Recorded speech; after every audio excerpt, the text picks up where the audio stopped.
शून्यवादी पाश्चात्य देशधारिणे जय श्री कृष्ण चैतन्य प्रभु नित्यानंद श्री अद्वैत गदाधरा श्रीवासादि गौर भक्त वृंद हरे कृष्णा कृष्ण कृष्णा हरे हरे हरे राम राम राम हरे हरे। गुरुवे गौरचंद्राय राधिकाय तथारी कृष्णाय कृष्णभक्ताय तद्भक्ताय नमः। श्री प्रभुपाद की जय। गुरुराज की जय। गौर प्रेमानंद हरे कृष्ण। मदेक बंधु मत्संगिन मद्गुरो मन्महादना मन्निष्ठारक मद्भाग्या मदानंदा नमोस्तुते। ग्रंथराय श्रीमद्भागवतम की जय। श्रीमद्भागवतम षष्ठः स्कंदम രണ്ടാം അധ്യായം ശ്ലോകം 40.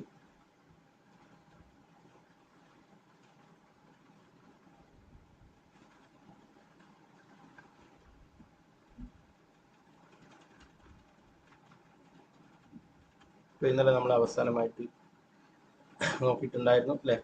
നമ്മൾ പറയുന്നത് ആ വിഷ്ണുദൂതന്മാരുടെ ഒരു നിമിഷത്തെ അല്ലെ ലവമാത്ര സാധുസർ ഒരു അല്പസമയത്തെ ആ ഒരു അസോസിയേഷൻ കൊണ്ട് തന്നെ എനിക്ക് എൻ്റെ പഴയ ആ ഒരു ആത്മീയ ബോധത്തിലേക്ക് വരുവാനായിട്ട് സാധിച്ചു അല്ലെ. ഇനി കൂടുതൽ നിശ്ചയദാർഢ്യത്തോടെ ഭക്തിത സേവനങ്ങൾ ചെയ്യണം എന്നുള്ള ഒരു ദൃഢനിശ്ചയം എടുക്കുവാനായിട്ട് സാധിച്ചു എന്ന് പറയും അല്ലെ. അങ്ങനെ ഹരിദ്വാറിലേക്ക് പോകുന്നതിനെ കുറിച്ചിട്ടാണ് നമ്മൾ നോക്കിയുണ്ടായത്.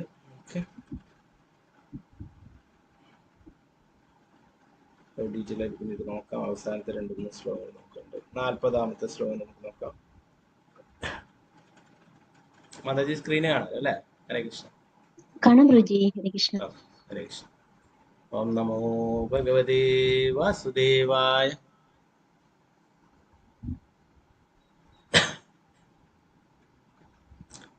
സതസ്മിൻ ദേവ സദന ആസീനോ യോഗമാസ്ഥിതഃ പ്രത്യാഹൃതേന്ദ്രിയഗ്രാമോ യുയോച മന ആത്മനിഃ. സതസ്മിൻ ദേവ സദന ആസീനോ യോഗമാസ്ഥിതഃ പ്രത്യാഹൃതേന്ദ്രിയഗ്രാമോ യുയോച മന ആത്മനിഃ. ഹരേ കൃഷ്ണ. നമുക്കുള്ള അർത്ഥം.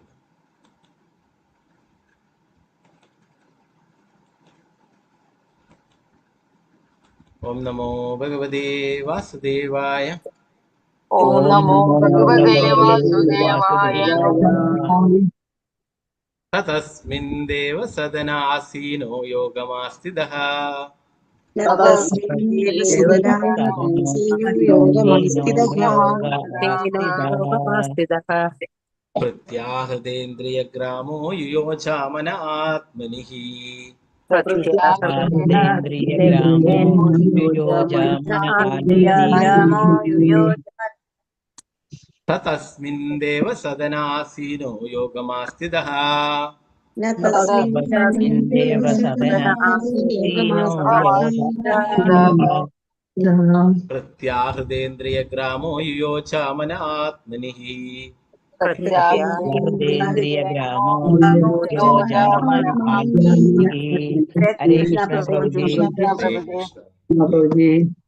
ഹരേ കൃഷ്ണ. ഒരാളായിട്ട് ചൊല്ലിക്കൊള്ളു. മാലതി ശ്യാമതി ചൊല്ലിക്കൊള്ളു. ഹരേ കൃഷ്ണ. ഹരേ കൃഷ്ണ പ്രഭുജി. ഓം നമോ ഭഗവതേ വാസുദേവായ. സതസേവന ആസീനോ യോഗമാസ്ഥിതഃ പ്രത്യാഹൃതേന്ദ്രിയഗ്രാമോ യുയോച മന ആത്മനിഃ. ഹരേ കൃഷ്ണ പ്രഭുജി.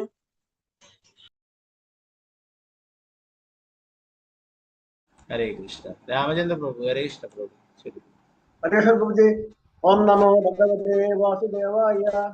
തസ്മിൻ ദേവ സദന ആസീനോ യോഗമാസ്ഥിതഃ പ്രത്യാഹൃതേന്ദ്രിയഗ്രാമോ യുയോച മന ആത്മനിഃ. ഹരേ കൃഷ്ണ പ്രഭുജി. ഹരേ കൃഷ്ണ പ്രഭു. വിജയനാഥ് മാതാജി ചൊല്ലിക്കൊള്ളു. ഹരേ കൃഷ്ണ പ്രഭുജി. ഹരേ കൃഷ്ണ. ഓം നമോ ഭഗവതേ വാസുദേവായ. സദസ്മിൻ ദേവ സദന ആസീനോ യോഗമാസ്ഥിതാഃ പ്രത്യാഹൃതേന്ദ്രിയഗ്രാമോ യുയോച മന ആത്മനിഃ. ഹരേ കൃഷ്ണ പ്രഭുജി. ഹരേ കൃഷ്ണ മാതാജി.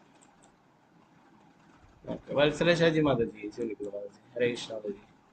ഹരേ കൃഷ്ണ പ്രഭുജി. ഹരേ കൃഷ്ണ. ഓം നമോ ഭഗവതേ വാസുദേവായ. സതസ്മിൻ ദേവസദന ആസീനോ യോഗമാസ്ഥിതഃ പ്രത്യാഹൃതേന്ദ്രിയഗ്രാമോ യുയോജാമന ആത്മനിഃ. ഹരേ കൃഷ്ണ പ്രഭുജി. ഹരേ കൃഷ്ണ മാതാജി. പങ്കജാക്ഷി മാതാജി. ഹരേ കൃഷ്ണ പ്രഭുജി. പ്രണാമം. ഓം നമോ ഭഗവതേ വാസുദേവായ. സതസ്മിൻ ദേവ സദന ആസീനോ യോഗ ആസ്ഥിതഃ പ്രത്യാഹൃതേന്ദ്രിയ ഗ്രാമോ യുയോജാമന ആത്മനിഃ. ഹരേ കൃഷ്ണ പ്രഭുജി. ഹരേ കൃഷ്ണ മാതാജി. വത്സല മാതാജി. ഹരേ കൃഷ്ണ മാതാജി. ഹരേ കൃഷ്ണ പ്രഭുജി. ഓം നമോ ഭഗവതേ വാസുദേവായ. സ തസ്മിൻ ദേവസദന ആസീനോ യോഗമാസ്ഥിതഃ പ്രത്യാഹൃതേന്ദ്രിയ ഗ്രാമോ യുയോജാമന ആത്മനിഃ. ഹരേ കൃഷ്ണ പ്രഭുജി. ഹരേ കൃഷ്ണ. നിർമ്മല മാതാജി. ഹരേ കൃഷ്ണ പ്രഭുജി.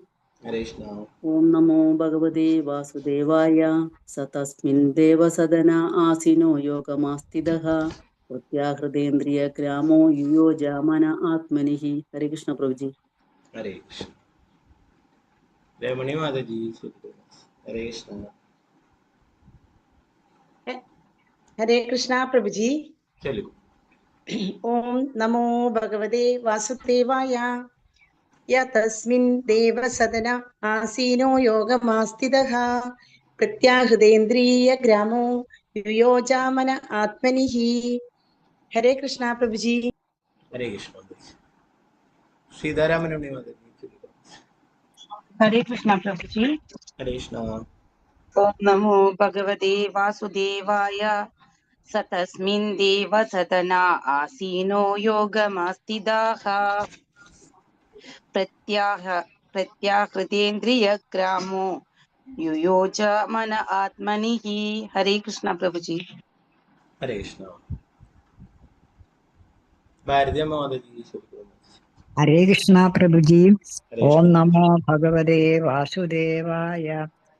തസ്മിൻ ദേവസദന ആസീനോ യോഗമാസ്ഥിതഃ പ്രത്യാഹൃതേന്ദ്രിയ ഗ്രാമോ യുയോജാമന ആത്മനിഃ. ഹരേ കൃഷ്ണ. ഹരേ കൃഷ്ണ. ശാരദ ശുഭാസന ദേവദാസ് മാതാജി. ഹരേ കൃഷ്ണ പ്രഭുജി. ഹരേ കൃഷ്ണ. ഓം നമോ ഭഗവതേ വാസുദേവായ. തസ്മിൻ ദേവസദന ആസീനോ യോഗമാസ്ഥിതഃ പ്രത്യാഹൃതേന്ദ്രിയോ ഗ്രാമോ യുയോജാമന ആത്മനി. ഹരേ കൃഷ്ണ. ഹരേ കൃഷ്ണ. ശോഭ വിജയ മാതാജി. ഹരേ കൃഷ്ണ പ്രഭുജി. ഹരേ കൃഷ്ണ. ഓം നമോ ഭഗവതേ വാസുദേവായ. സതസ്മിൻ ദേവസദന യോഗമാസ്ഥിതഃ പ്രത്യാഹൃതേന്ദ്രിയ ഗ്രാമോ യുയോജാമന. ഹരേ കൃഷ്ണ പ്രഭുജി. ഹരേ കൃഷ്ണ. ശാരദജി നമ്പൂതിരി മാതാജി. ചൊല്ലു. ഹരേ കൃഷ്ണ പ്രഭുജി. ഹരേ കൃഷ്ണ. ഓം നമോ ഭഗവതേ വാസുദേവായ. സതസ്മിൻ ദേവസദന ആസീനോ യോഗമാസ്ഥിതഃ പ്രത്യാഹൃതേന്ദ്രിയ ഗ്രാമോ യുയോജാമന ആത്മനി. ഹരേ കൃഷ്ണ പ്രഭുജി. ഹരേ കൃഷ്ണ. ഉഷ നായർ മാതാജി. ചൊല്ലു. ഹരേ കൃഷ്ണ. ഹരേ കൃഷ്ണ പ്രഭുജി. ഹരേ കൃഷ്ണ. ഓം നമോ ഭഗവതേ വാസുദേവായ. സതസ്മിൻ ദേവസദന ആസീനോ യോഗമാസ്ഥിതഃ പ്രത്യാഹൃതേന്ദ്രിയ ഗ്രാമോ യുയോജാമന ആത്മനിഃ. ഹരേ കൃഷ്ണ. ഹരേ കൃഷ്ണ. ഓക്കെ, ഇതാരായിരുന്നു? മലയാളം SD ആരായിരുന്നത്? ഒക്കെ ചൊല്ലിക്കൊടു. ഹരേ കൃഷ്ണ. ഇതാരായിരുന്നു? പേര് മനസ്സിലാവുന്നില്ല. മലയാളം SD എന്ന് മാത്രമേ ഉള്ളൂ. MALSD എന്നുള്ളത്. ആരാണെന്ന് വെച്ചാൽ ചൊല്ലിക്കൊടു. ഹരേ കൃഷ്ണ. അൺമ്യൂട്ട് ചെയ്തോളൂ. ഓക്കെ. ഹരേ കൃഷ്ണ. ഓക്കെ. ഹരേ കൃഷ്ണ പ്രഭുജി.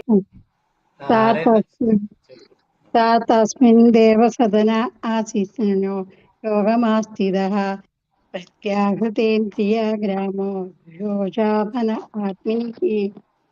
ഞാനാണ് ആരായിരുന്നു പ്രഭു. ആരായിരുന്നു ഇത്? ശാന്താദേവി എന്നുള്ള ഷോർട്ട് ഫോം ഇട്ടാണ്. ശാന്താദേവി. ഓക്കെ, ഷോർട്ട് ആയിരിക്കും. ഞാൻ ആ മാതാജിയുടെ പേര് ആദ്യമായിട്ട് കേൾക്കുന്നത് കൊണ്ടാണ്. ഓക്കെ ഓക്കെ, എനിക്ക് കുഴപ്പമില്ല, മനസ്സിലായി. ഓക്കെ, ഹരേ കൃഷ്ണ. പത്മകുമാരി മാതാജി, ചെലുകുൾ മാതാജി, ഹരേ ഹരേ കൃഷ്ണ. കൃഷ്ണ. ഹരേ കൃഷ്ണ പ്രഭുജി. ഓം നമോ ഭഗവതേ വാസുദേവായ. സതസ്മിൻ ദേവസദനാസീനോ യോഗമാസ്ഥിതഃ പ്രത്യാഹൃതേന്ദ്രിയഗ്രാമോ യുയോജാമനാത്മനിഃ. ഹരേ കൃഷ്ണ പ്രഭു. ഹരേ കൃഷ്ണ. വത്സല ഗോപാലൻ മാതാജി, ചെലുകുൾ മാതാജി, ഹരേ കൃഷ്ണ. ഹരേ കൃഷ്ണ പ്രഭുജി.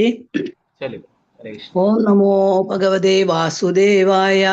സ തസ്മിൻ ദേവസദന ആസീനോ യോഗമാസ്ഥിതഃ പ്രത്യാഹൃതേന്ദ്രിയ ഗ്രാമോ യുയോജാമന ആത്മനിഃ. ഹരേ കൃഷ്ണ പ്രഭുജി. ഹരേ കൃഷ്ണ. വിജയശ്രീ മാതാജി, ചെലുകുൾ. ഹരേ കൃഷ്ണ പ്രഭു. ഹരേ കൃഷ്ണ. ഹരേ കൃഷ്ണ പ്രഭുജി. പ്രണാമം പ്രഭുജി. പ്രണാം. ചെലുകുൾ. ഹരേ കൃഷ്ണ. സ തസ്മിൻ ദേവസദന ആസീനോ യോഗമവസ്ഥിതഃ പ്രത്യാഹിതേന്ദ്രിയ ഗ്രാമോ യുയോജാമന ആത്മനി. ഹരേ കൃഷ്ണ. ഹരേ കൃഷ്ണ മാതാജി. അനിതകുമാരി മാതാജി, ചെലുകുൾ. ഹരേ കൃഷ്ണ. ഹരേ കൃഷ്ണ പ്രഭുജി. ചെലുകുൾ. ഓം നമോ ഭഗവതേ വാസുദേവായ. സ തസ്മിൻ ദേവസദന ആസീനോ യോഗമാസ്ഥിതഃ പ്രത്യാഹൃതേന്ദ്രിയാഗ്രാമോ യുയോജാമന ആത്മനിഃ. ഹരേ കൃഷ്ണ പ്രഭുജി. ഹരേ കൃഷ്ണ. ശ്രീജാജി മാതാജി, ചെലുകുൾ. ഹരേ കൃഷ്ണ. ഹരേ കൃഷ്ണ മാതാജി, ചെലുകുൾ. തസ്മിൻ ദേവസദന ആസീനോ യോഗമാസ്ഥിതഃ പ്രത്യാഹൃതേന്ദ്രിയഗ്രാമോ യുയോജമന ആത്മനിഃ. ഹരേ കൃഷ്ണ പ്രഭു. ഹരേ കൃഷ്ണ. ഗീതാ ടി മാതാജി, ചെലുകുൾ. ഹരേ കൃഷ്ണ പ്രഭുജി. ഹരേ കൃഷ്ണ. ഓം നമോ ഭഗവതേ വാസുദേവായ. സ തസ്മിൻ ദേവസദന ആസീനോ യോഗമാസ്ഥിതഃ പ്രത്യാഹൃതേന്ദ്രിയ ഗ്രാമോ യുയോജമന ആത്മനിഃ. ഹരേ കൃഷ്ണ പ്രഭുജി. ഹരേ കൃഷ്ണ. ഗീതാസി മാതാജി, ചെലുകുൾ. ഹരേ കൃഷ്ണ. ഹരേ കൃഷ്ണ പ്രഭുജി. ചെലുകുൾ മാതാജി. ഹരേ കൃഷ്ണ. ഓം നമോ ഭഗവതേ വാസുദേവായ. സ തസ്മിൻ ദേവസദന ആസീനോ യോഗമാസ്ഥിതഃ പ്രത്യാഹൃതേന്ദ്രിയഗ്രാമോ യുയോജമന ആത്മനി. ഹരേ കൃഷ്ണ പ്രഭുജി. ഹരേ കൃഷ്ണ. സുവർണപ്രഭ മാതാജി, ചെലുകുൾ. ഹരേ കൃഷ്ണ. ഹരേ കൃഷ്ണ പ്രഭുജി. ഓം നമോ ഭഗവതേ വാസുദേവായ. സ തസ്മിൻ ദേവസദന ആസീനോ യോഗമാസ്ഥിതഃ പ്രത്യാഹൃതേന്ദ്രിയഗ്രാമോ യുയോജമന ആത്മനിഃ. കൃഷ്ണ പ്രഭുജി. ഹരേ കൃഷ്ണ. ഓക്കെ, മറ്റാരെങ്കിലും ഉണ്ടാവും പിന്നീട് വരുന്ന ശ്ലോകങ്ങൾ ചൊല്ലാം. ഓക്കെ, നമുക്ക് ഇതിന്റെ വിവർത്തനം ഭാവാർത്ഥം നോക്കാം. ഹരിദ്വാറിൽ ഒരു വിഷ്ണു ക്ഷേത്രത്തിൽ ആശ്രയം നേടിയ അജാമിളൻ അവിടെ ഭക്തിത സേവനം അനുഷ്ഠിച്ചു. ഇന്ദ്രിയങ്ങളെ നിയന്ത്രിച്ച അവൻ മനസ്സ് പൂർണ്ണമായും ഭഗവത് സേവനത്തിൽ മുഴുക്കി. ഭാവാർത്ഥം എസ് ഭക്തിവേദാന്ത സ്വാമിയുടെ പ്രഭുപാദിച്ചു. കൃഷ്ണാബോധ പ്രസ്ഥാനത്തിൽ ചേർന്നിട്ടുള്ള ഭക്തന്മാർക്ക് ഞങ്ങളുടെ ധാരാളം ക്ഷേത്രങ്ങളിൽ സുരക്ഷിതരായി ജീവിക്കുവാനും ഭഗവാന്റെ ഭക്തി സേവനത്തിൽ മുഴുകുവാനും കഴിയും. അങ്ങനെ അവർക്ക് മനസ്സിനെയും ഇന്ദ്രിയങ്ങളെയും നിയന്ത്രിക്കുവാനും ജീവിതത്തിന്റെ അത്യുന്നത വിജയം നേടുവാനും സാധിക്കും. സ്മരണാതീത കാലം മുതലേ നടന്നു വരുന്നതാണ് ഈ പ്രക്രിയ. അജാമിളന്റെ ജീവിതത്തിൽ നിന്നും പാഠം ഉൾക്കൊണ്ട് നമ്മൾ ഈ പാത പിന്തുടരുന്നതിന് എന്താണോ ആവശ്യം അതിനുവേണ്ടി ദൃഢനിശ്ചയത്തോടെ പ്രതിജ്ഞ എടുക്കണം.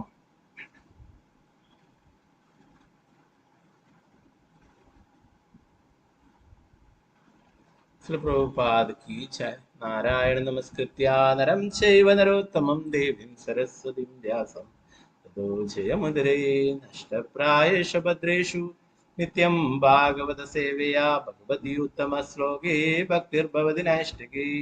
മൂകം കരോതി വാചാലം പങ്കും ലംഘയതേ ഗിരിം യത്കൃപാതമഹം വന്ദേ ശ്രീഗുരു ദീനധാരിണം പരമാനന്ദ മാധവം ശ്രീ ചൈതന്യേശ്വരം. നമോ വിഷ്ണുപാദായ കൃഷ്ണപൃഷ്ഠായ ഭൂതലേ ശ്രീമതേ ഭക്തിവേദാന്ത സ്വാമിന്യതി നാമിനെ നമസ്തേ സാരസ്വതേ ദേവി ഗൗരവാണി പ്രചാരിണി നിർവിശേഷ ശൂന്യവാദി പാശ്ചാത്യദേശധാരിണി ജയ ശ്രീകൃഷ്ണ ചൈതന്യ പ്രഭു നിത്യാനന്ദ ശ്രീ അദ്വൈത ഗദാധര ശ്രീവാസാദി ഗൗരഭക്തവൃന്ദ. ഹരേ കൃഷ്ണ കൃഷ്ണ കൃഷ്ണ ഹരേ ഹരേ, ഹരേ രാമ രാമ രാമ ഹരേ ഹരേ. ഗുരുവേ ഗൗരചന്ദ്രായ രാധികായ ദദാളേ കൃഷ്ണായ കൃഷ്ണഭക്തായ തദ്ഭക്തായ നമോ നമഃ. പ്രഭുപാദ കി ജയ, ഗുരു മഹാരാജ് കി ജയ, നിതായ ഗൗര ബ്രഹ്മാനന്ദേ. ഹരേ ഹരേ. അത് കഴിഞ്ഞ ക്ലാസ്സിൽ നമ്മൾ അവസാനമായിട്ടൊരു 2 ശ്ലോകങ്ങൾ നോക്കാനുണ്ടായിരുന്നു. അത് നോക്കിയിട്ട് നമുക്ക് ഇതിലേക്ക് വരാം.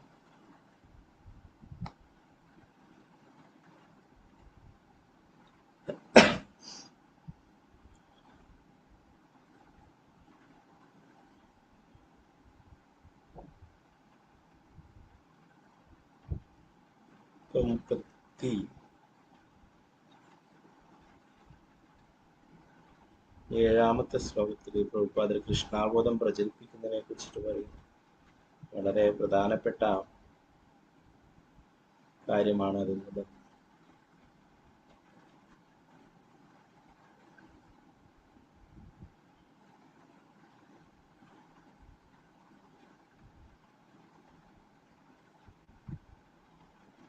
അജാമിളൻ ആ വിഷ്ണുദൂതന്മാരുടെ ദർശനം ലഭിച്ചപ്പോൾ അദ്ദേഹത്തിന്റെ ആ ഉള്ളിലുള്ള കാമവാസനയും ഭൗതിക ആസ്വാദന പ്രവണത അതൊക്കെ ഇല്ലാതായി തീരുകയും ഭഗവാന്റെ ഭക്തിയുത സേവനത്തിൽ ഏർപ്പെടാനായിട്ടുള്ള ആഗ്രഹം ഉണ്ടാവുകയും ചെയ്തു എന്നത് പ്രഭുപാദർ പറയുന്നു. എല്ലാ കൃഷ്ണാബോധ വ്യക്തികളുടെയും നിശ്ചയദാർഢ്യത്തിന്റെ നിലവാരം ഇതായിരിക്കണമെന്ന്. ഒരു കൃഷ്ണാബോധവാനായ വ്യക്തി മായയുടെ എല്ലാ കുരുക്കുകളിൽ നിന്നും സ്വയം സ്വതന്ത്രനാവുകയും ആ കുരുക്കുകളിൽ അകപ്പെട്ട് ദുരിതം അനുഭവിക്കുന്ന മറ്റുള്ളവരോട് സഹാനുഭൂതിയുള്ളവനായിരിക്കുകയും വേണം. കൃഷ്ണാബോധ വ്യക്തിയുടെ പ്രവർത്തനങ്ങൾ അവന് വേണ്ടി മാത്രമല്ല, മറിച്ച് മറ്റുള്ളവർക്ക് വേണ്ടി കൂടിയാണ്. കൃഷ്ണാബോധത്തിന്റെ പരിപൂർണത ഇതാണ്. സ്വന്തം മോക്ഷത്തിൽ മാത്രം താല്പര്യമുള്ള ഒരുവൻ മറ്റുള്ളവരോട് അനുകമ്പ മൂലം കൃഷ്ണാബോധ പ്രസ്ഥാനത്തിന്റെ പ്രചരണത്തിന് വേണ്ടി പ്രവർത്തിക്കുന്ന കൃഷ്ണാബോധവാനായ വ്യക്തിയോളം പുരോഗതിയുള്ളവനല്ല. ആ വിധത്തിലുള്ള ഒരു ഭക്തന് ഒരിക്കലും പതനം സംഭവിക്കില്ല. അവന് കൃഷ്ണൻ എപ്പോഴും പ്രത്യേക സംരക്ഷണം നൽകും. കൃഷ്ണാബോധ പ്രസ്ഥാനത്തിന്റെ രത്ന ചുരുക്കം അതാണ്. ഇവിടെ എന്താ പറയുന്നത്? നമ്മള് കൃഷ്ണാബോധവാനായിരിക്കണം, എപ്പോഴും കൃഷ്ണാബോധത്തിൽ പ്രവർത്തിച്ചു കൊണ്ടിരിക്കണം. അതുപോലെ തന്നെ മറ്റുള്ളവരെയും നമ്മൾ സഹായിക്കണം എന്നാണ് പറയുന്നത്. കൃഷ്ണാബോധത്തിലുള്ള വ്യക്തി മായയുടെ കുരുക്കളിൽ നിന്ന് സ്വയം സ്വതന്ത്രനാവുകയും ആ കുരുക്കുകളിൽ അകപ്പെട്ട് ദുരിതം അനുഭവിക്കുന്ന മറ്റുള്ളവരോട് സഹാനുഭൂതി ഉള്ളവനായിരിക്കുകയും വേണം.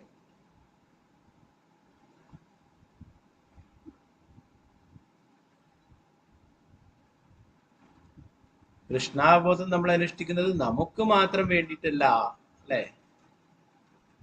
മറ്റുള്ളവർക്ക് കൃഷ്ണാബോധം നൽകുവാനായിട്ടും മറ്റുള്ളവരെ ഭക്തിയുത സേവനങ്ങളിലേക്ക് ഉൾപ്പെടുത്തുവാനായിട്ടും നമ്മൾ ശ്രമിക്കണം, അവരെയും സഹായിക്കണം എന്നാണ് ഇവർ പറയുന്നത്.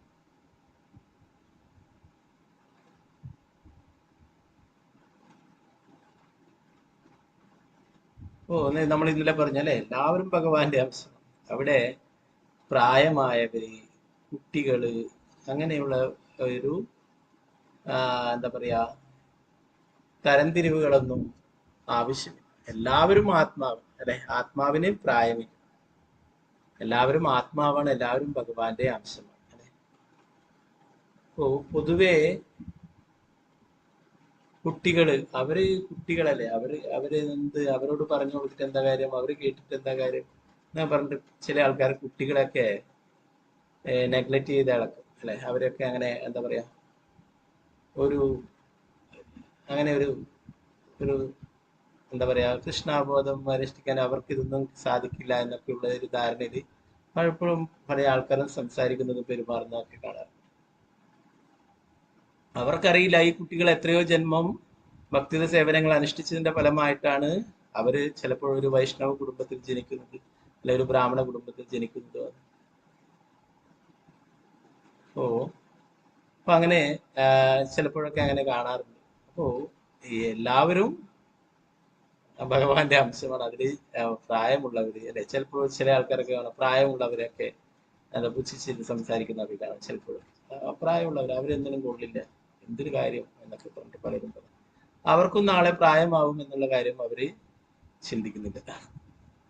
എല്ലാവർക്കും പ്രായമാവും, അല്ലെ എന്താണ് ചൊല്ലി, പഴുത്ത പ്ലാവില വീഴുമ്പോ പച്ച പ്ലാവില ചിരിക്കണം, അല്ലെ നാളെ അതും പഴുക്കും, അല്ലെ. അപ്പോ അതുപോലെയാണ് സമൂഹത്തിൽ പൊതുവെ കാണുന്നത്, അല്ലെ. അല്ല രൂപത്തിൽ വരുന്ന കൃഷ്ണാബോധം എല്ലാവർക്കും നൽകേണ്ടതാണ്. ഇത് അർജന്റ് ആണ്, എല്ലാവർക്കും ആവശ്യമായിട്ടുള്ളതാണ്, അത്യാവശ്യമായിട്ടുള്ളതാണ്. പ്രഭുപാദരുടെ ഗുരു പറഞ്ഞിട്ടുള്ള വാക്കുമാണ്. ഇത് വെരി അർജന്റ്, അത്യാവശ്യമായിട്ടുള്ളതാണ്, അല്ലെ. അന്ന് സ്വാതന്ത്ര്യ സമരത്തിന് വേണ്ടിയിട്ടുള്ള പ്രവർത്തനങ്ങൾ നടക്കും. പ്രഭുപാദർ പറഞ്ഞു, ഈ കൃഷ്ണാബോധം പരിശീലിക്കലൊക്കെ ആണോ അർജന്റ് ആയിട്ടുള്ളത്? ഇപ്പൊ ഇവിടെ രാജ്യത്തിന് സ്വാതന്ത്ര്യമല്ലേ പ്രധാനമായിട്ടുള്ളത്? ഇപ്പോഴും ഭക്തി സിദ്ധാന്ത സരസ്വതി ഠാക്കൂർ പ്രഭുപാദർ പറഞ്ഞതാണ്, ഇത് വെരി അർജന്റ് ആണ്, വളരെ അത്യാവശ്യമായിട്ടുള്ളതാണ് കൃഷ്ണാബോധം എല്ലാവർക്കും നൽകുക എന്നുള്ളത്, ഭക്തി സേവനത്തിൽ എല്ലാവരെയും ഉൾപ്പെടുത്തുക എന്നുള്ളത്. അത് ഇന്ന് ലോകത്തിൽ പ്രാധാന്യം വർദ്ധിച്ചു വരുന്നു, അല്ലെ. വെറും യുദ്ധങ്ങളും പ്രശ്നങ്ങളും കലഹങ്ങളൊക്കെയാണ് ലോകത്തിൽ, അല്ലെ. കലഹത്തിന്റെയും കാപട്യത്തിന്റെയും യുഗമാണ് കാര്യം. എല്ലായിടത്തും ഇങ്ങനെയുള്ള പ്രശ്നങ്ങളൊക്കെ നടക്കുകയാണ്, അല്ലെ. അപ്പൊ എന്തുകൊണ്ടാണത്? കൃഷ്ണാബോധത്തിന്റെ ന്യൂനത കൊണ്ട്. അവർക്കൊന്നും കൃഷ്ണാബോധം ഇല്ലാത്തത് കൊണ്ട് അവരെന്താണ്, ഇത് എന്റേത്, എന്റെ രാജ്യം, എന്റെ സമ്പത്ത്, മറ്റുള്ള ആരുടെ രാജ്യം കൂടി പിടിച്ചെടുത്ത് അവരുടെ സമ്പത്തൊക്കെ കൈക്കലാക്കണം, ഇങ്ങനെ ഇങ്ങനെയുള്ള ചിന്തകൾ കൊണ്ട് പ്രശ്നങ്ങൾ ഉണ്ടായിക്കൊണ്ടേയിരിക്കും. അപ്പോ ലോകത്തിൽ എപ്പോഴാണോ എല്ലാവരും കൃഷ്ണാബോധവാന്മാരായിരിക്കുന്നത്, ഭരിക്കുന്ന നേതാക്കന്മാരൊക്കെ എപ്പോഴാണോ ഈ ഭഗവത്ഗീത തത്വങ്ങളൊക്കെ മനസ്സിലാക്കിയിട്ട് ഭരണം നടത്തും, എല്ലാം ഭഗവാന്റേതാണെന്നുള്ള, അല്ലെ, ഭോക്താരാം എല്ലാം ഭഗവാന്റേതാണെന്നുള്ള ആ ഒരു ചിന്തയോടെ അന്ന് മാത്രമേ സമാധാനം ഉണ്ടാവൂ. അല്ലാതെ ഐക്യരാഷ്ട്ര സഭകൾ കൂടുകയും സമാധാനം ഒത്തുതീർപ്പാക്കും, സമാധാനത്തിലേക്ക് വേണ്ടിയിട്ട് ചർച്ച ചെയ്യുകയും ചെയ്തിട്ട് അതുകൊണ്ട് യാതൊരു കാര്യമില്ല, അല്ലെ. സമാധാനം എന്ന ഓരോ വ്യക്തികളുടെയും ഉള്ളിൽ നിന്നും വരണം, അല്ലെ. ഇപ്പൊ പ്രഭാതര് പറയുന്നതാണത്, ഭോക്താരാം അത് ശാന്തി മന്ത്രമാണ് ലോകത്തിനുള്ളത്. ആ ഒരു തത്വം മനസ്സിലാക്കുകയാണെങ്കിൽ ലോകത്തിലെ യുദ്ധവും കലഹങ്ങളും ഒന്നും ഉണ്ടാവില്ല. ഇവിടെ പ്രഭാതർ പറഞ്ഞു, നമ്മളൊക്കെ കൃഷ്ണാബോധവാന്മാരാവുക, മറ്റുള്ളവരെയും കൃഷ്ണാബോധവാന്മാർ. ശ്രീ ചൈതന്യ മഹാപ്രഭു അതാണ് പറഞ്ഞിട്ടുള്ളത്. ഭാരതഭൂമിയിലെ മനുഷ്യ ജന്മ ഹോയിലെയാരോ ജന്മ സാർത്ഥക കരീബ് കരോ പരോപകാരം. ഭാരതഭൂമിയിൽ ജനിച്ചിട്ടുള്ള ഓരോരാളും കൃഷ്ണാബോധവാന്മാരാവുക, കൃഷ്ണാബോധം സ്വീകരിക്കുക, മറ്റുള്ളവരെയും കൃഷ്ണാബോധവാന്മാരാക്കുക, അവരെയും ഭക്തിയുടെ സേവനങ്ങൾ അനുഷ്ഠിക്കുക. അതുപോലെ തന്നെ യാരതേക്ക് താരേക്ക് കൃഷ്ണ, നിങ്ങൾ ആരെ കാണുന്ന അവരോടൊക്കെ കൃഷ്ണന്റെ ഉപദേശങ്ങൾ, അല്ലെ. കൃഷ്ണന്റെ ഉപദേശം എന്താണ്? ഭഗവത്ഗീത, അല്ലെ. ഭഗവാന്റെ സന്ദേശങ്ങള് പറഞ്ഞു കൊടുക്കുവാനായിട്ട്. അപ്പൊ അങ്ങനെയുള്ളവരെയാണ് ഭഗവാന് കൂടുതൽ ഇഷ്ടം. ഭഗവത്ഗീതയിൽ തന്നെ നമ്മൾ പഠിച്ചു, അല്ലെ. 18, 68, 69 ശ്ലോകങ്ങളാണെന്ന് തോന്നുന്നു, അല്ലെ. ഈ ഭഗവാന്റെ സന്ദേശങ്ങൾ ആരാണോ പ്രചരിപ്പിക്കുന്നത് അവരാണ് എനിക്ക് ഏറ്റവും കൂടുതൽ പ്രിയപ്പെട്ടത്, അവരെക്കാളും പ്രിയപ്പെട്ടവരായി എനിക്ക് ഈ ലോകത്തിൽ മറ്റാരുമില്ല എന്ന് പറഞ്ഞു.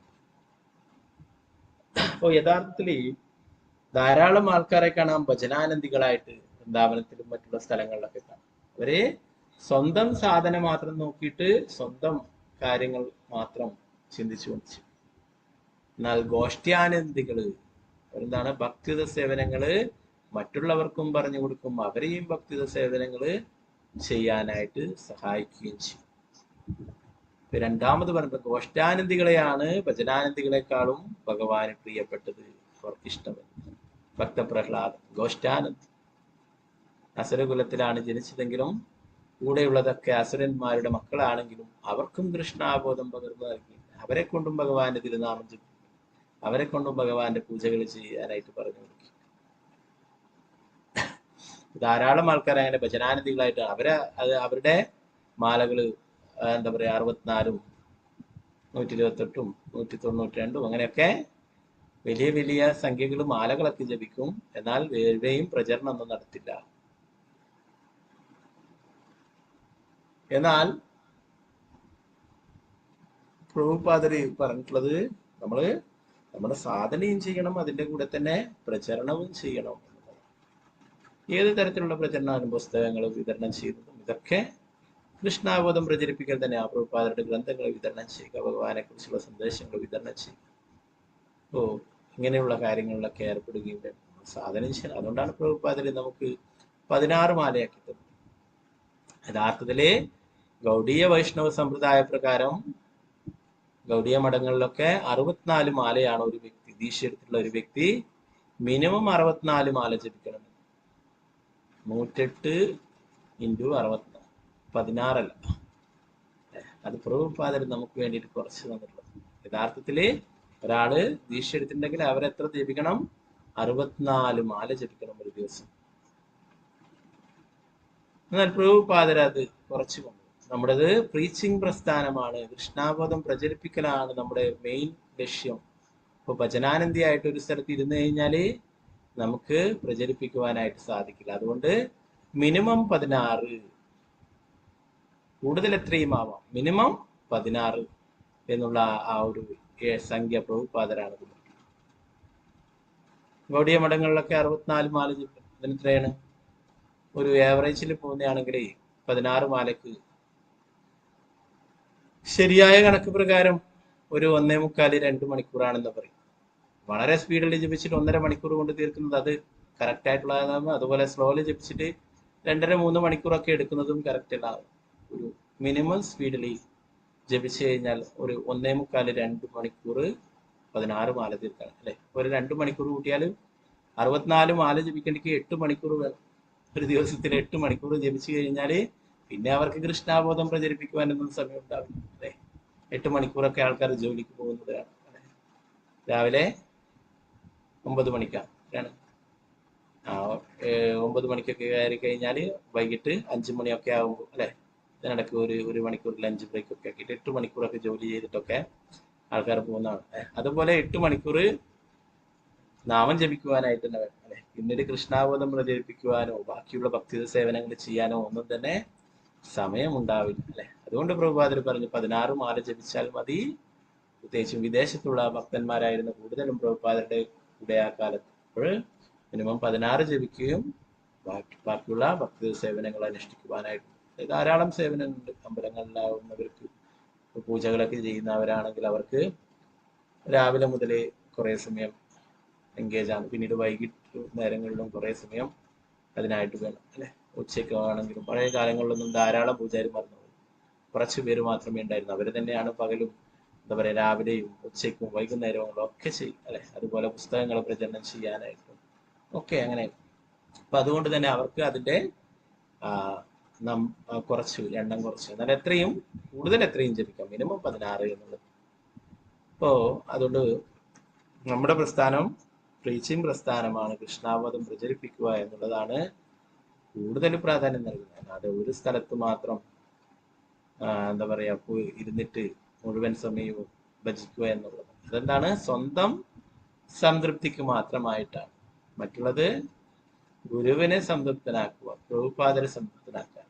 നമ്മള് ദീക്ഷയൊക്കെ എടുക്കുമ്പോൾ പറയുന്നത് നമ്മള് പ്രഭുപാദരുടെ ഈ പ്രസ്ഥാനത്തിന് വേണ്ടിയിട്ട് നമ്മൾ കഴിയുന്ന ഭക്തി സേവനങ്ങളൊക്കെ അനുഷ്ഠിക്കുമെന്ന് നമ്മൾ പറയുന്നതാണ് അല്ലെ. അപ്പൊ നമ്മള് പ്രഭുപാദരെ സഹായിക്കണം. കാരണം നമുക്ക് പ്രീച്ച് ചെയ്യുക എന്ന് പറയുന്നത് നമുക്ക് അങ്ങനെ എന്താ പറയാ പ്രഭാഷണങ്ങൾ നടത്താതെ തന്നെ പ്രീച്ചിങ് തന്നെയാണ്. ബൃഹത് മൃദംഗ പുസ്തകങ്ങള്, പ്രഭുപാദരുടെ ഗ്രന്ഥങ്ങൾ, ഭഗവാനെ സംബന്ധിച്ചുള്ള ഗ്രന്ഥങ്ങൾ, അതിനെന്താ പറയാ ബൃഹത് മൃദംഗ. ചെറിയ മൃദംഗങ്ങള് കൂട്ടിയിട്ട് സങ്കീർത്തനമൊക്കെ ചെയ്യുന്നത് ചെറിയ പ്രദേശത്തേക്ക് കേൾക്കും അല്ലെ. ബൃഹത് മൃദംഗം ഇത് ലോകം മുഴുവൻ എല്ലായിടത്തും ഭഗവാന്റെ സന്ദേശങ്ങൾ പ്രചരണം ചെയ്യപ്പെടും, അവരൊക്കെ വായിക്കും എന്നുള്ളത്. അപ്പൊ അതുകൊണ്ട് പ്രഭുപാദർ പറയുന്നു, അങ്ങനെ ഉള്ള വ്യക്തികൾക്ക് ഒരിക്കലും പതനം സംഭവിക്കില്ല.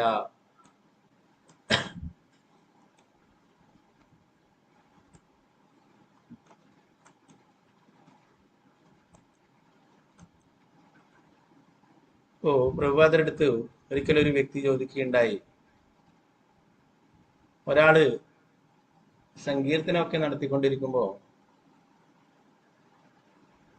അയാളുടെ ആത്മാവ് ശരീരം വിട്ടു പോകുമ്പോൾ അയാൾ ഭഗവാന്റെ അടുത്തേക്ക് എത്തുകയാണ് ചോദിക്കുന്നത്.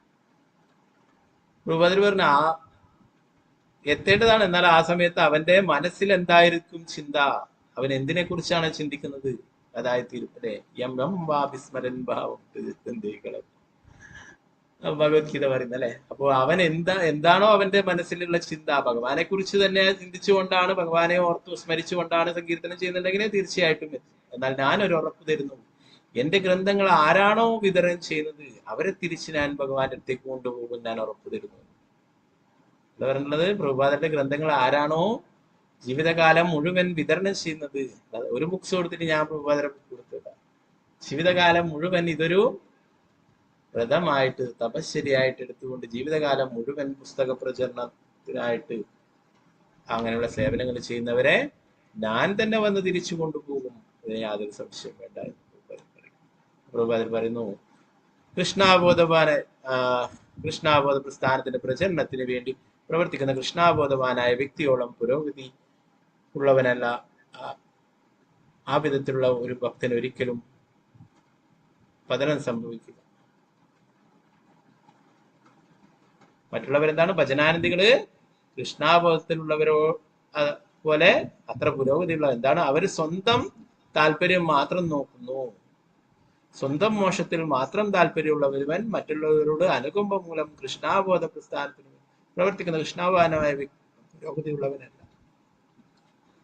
അവർ വിചാരിക്കുന്നു ഞാൻ വലിയ ഭക്തനാണ് എന്നൊക്കെ, ഭക്തനൊക്കെ തന്നെ ആയിരിക്കാം, എന്നാൽ അവര് സ്വന്തം കാര്യം മാത്രം നോക്കുന്നു. അതല്ല ചൈതന്യ മഹാപ്രഭു എന്താ പറഞ്ഞിട്ടുള്ളത്, ഭാരതഭൂമിയിൽ ജനിച്ചിട്ടുള്ള ഓരോ വ്യക്തികളും കൃഷ്ണാബോധം നേടുകയും അതുപോലെ തന്നെ മറ്റുള്ളവർക്ക് കൃഷ്ണാബോധം നൽകുകയും വേണമെന്ന്, മറ്റുള്ളവരെയും ഭക്തി സേവനങ്ങളിൽ ചെയ്യാൻ പരിശീലിപ്പിക്കണം, അവരെയും സഹായിക്കണമെന്നാണ് പറയുന്നത്. അതെ സ്വന്തം കാര്യം അല്ലെ. അതാണ് ശ്രീ ചൈതന്യ മഹാപ്രഭു സാക്ഷാൽ ഭഗവാൻ തന്നെ വന്നിട്ട് ഭഗവാന്റെ തിരുനാമം പ്രചരിപ്പിക്കുകയുണ്ടായിട്ടുള്ളത്.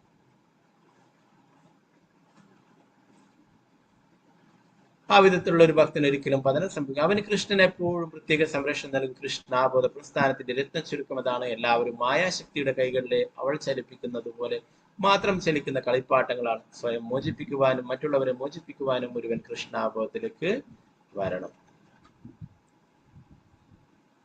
അപ്പോ അതിന് ഏറ്റവും വലിയ കൃഷ്ണാബോധം പ്രചരിപ്പിക്കുന്നവർക്ക് ഭഗവാന്റെ എല്ലാ കാരുണ്യവും ഉണ്ടാകുന്ന ഏറ്റവും വലിയ ഉദാഹരണം തന്നെയാണ് ശ്രീല പ്രഭുപാദ. 70-ാമത്തെ വയസ്സിലാണ്, 69-ാമത്തെ വയസ്സിലും അല്ലെ പുറപ്പെട്ടു. 70-ാമത്തെ ആ പിറന്നാള് കപ്പലിലാണ് ആഘോഷിച്ചത്. അപ്പോ ആ ഒരു പ്രായത്തിൽ സ്വന്തം മകൻ പോലും തീരുമാനിച്ചിരുന്നു, ഇനി എൻ്റെ അച്ഛൻ തിരിച്ചു വരില്ല, ഇനി എൻ്റെ അച്ഛനെ കാണാൻ സാധിക്കില്ല അല്ലെ. 70 വയസ്സുള്ള ഒരാള് ഇത്രയും തണുപ്പുള്ള അമേരിക്ക പോലുള്ള രാജ്യത്ത് പോയിട്ട് തിരിച്ചു വരുന്നെന്ന് യാതൊരു ഉറപ്പുമില്ല അല്ലെ. അപ്പൊ ആ മകൻ പോലും അങ്ങനെ കണക്കൂട്ടിരുന്നു, ഇനി എൻ്റെ അച്ഛനെ ഇപ്പോഴും ഞാൻ അവസാനമായിട്ട് കാണുന്ന യാത്രയേക്കാൻ വന്നപ്പോൾ കണക്ക് കൂട്ടുകയുണ്ട്, ഇനി ഒരിക്കലും എൻ്റെ അച്ഛനെ ഞാൻ ഇനി കാണിക്കാൻ. അപ്പോ അത്രയും പ്രായമായ അവസ്ഥയിൽ ആ ഒരു ചരക്ക് കപ്പലിൽ യാത്ര ചെയ്തു, ജലദൂത എന്ന ചരക്ക് കപ്പൽ അല്ലെ. അതിനിടയിൽ പ്രഭുപാദർക്ക് 2 പ്രാവശ്യം അറ്റാക്ക് ഉണ്ടായി, ഹൃദയാഘാതം ഉണ്ടായിരുന്നു. സാധാരണ രീതിയിൽ പാസഞ്ചർ പോകുന്ന കപ്പലൊക്കെ ആണെങ്കിൽ അല്ലെ, യാത്രക്കാരെ കൊണ്ടുപോകുന്ന കപ്പലാണെങ്കിൽ അതില് ഡോക്ടർമാരും മറ്റുള്ള സൗകര്യങ്ങളൊക്കെ അല്ലെ. ചരക്ക് കപ്പലിൽ എന്ത് ഡോക്ടർ, എന്ത് മരുന്ന് അല്ലെ. അപ്പോ ആ ചരക്ക് കപ്പലില് പ്രഭുപാദരെ ഭഗവാനും ആ ഗുരു പരമ്പരയും വന്ന് സംരക്ഷിച്ചു. പ്രഭുപാദർക്ക് കാണാൻ സാധിച്ചു ആ കപ്പലിന്റെ ആ സാരഥിയായിട്ട് ആ കപ്പലിനെ വഹിച്ചു കൊണ്ടുപോകാനായിട്ട് ഗോസ്വാമിമാരും ഭഗവാനും ഗോസ്വാമിമാരും ആ പരമ്പരയിൽ ആചാര്യന്മാരൊക്കെ വന്നിട്ടുള്ളത് പ്രഭുപാദർക്ക് കാണാൻ സാധിച്ചു. രൂപഗോസ്വാമിയൊക്കെ പറഞ്ഞു ഒന്നും തന്നെ പേടിക്കാനുണ്ടായിട്ടില്ല എന്നുള്ള കാര്യം. അപ്പോ അങ്ങനെ ഒരു അവസ്ഥയിൽ 2 പ്രാവശ്യം ഹൃദയാഘാതം വന്ന ഒരു വ്യക്തി അമേരിക്കയിൽ എത്തിച്ചേരുക, ഇത്രയും ദിവസങ്ങൾ യാത്ര ചെയ്തിട്ട് 2 മാസത്തോളം യാത്ര ചെയ്തിട്ട് വിദേശത്ത് എത്തിച്ചേരുകയും അവിടെ വീണ്ടും തണുപ്പുള്ള സ്ഥലത്ത് പോയിട്ട് അവിടെയുള്ള വേഷങ്ങളൊന്നും ധരിക്കാതെ ഒരു ഒരു ഷോള് മാത്രം പുതച്ചുകൊണ്ട് അവിടെ കൃഷ്ണാബോധം പ്രചരിപ്പിക്കുകയൊക്കെ ചെയ്യും. ഇത് ഭഗവാന്റെ ആ ഒരു സംരക്ഷണം കൊണ്ട് മാത്രമാണ്. ഒരു സാധാരണ വ്യക്തിയാണ് ഇങ്ങനെ പോയിട്ടുള്ളതെങ്കിൽ ഒരിക്കലും അവരാ കപ്പലിൽ തന്നെ ഉണ്ടാവും, തിരിച്ചിങ്ങോട്ട് തന്നെ പാർസലായിരിക്കും. അപ്പോ എന്നാൽ പ്രഭുപാദരുടെ കൂടെ ഭഗവാൻ എപ്പോഴും ഉണ്ടായി.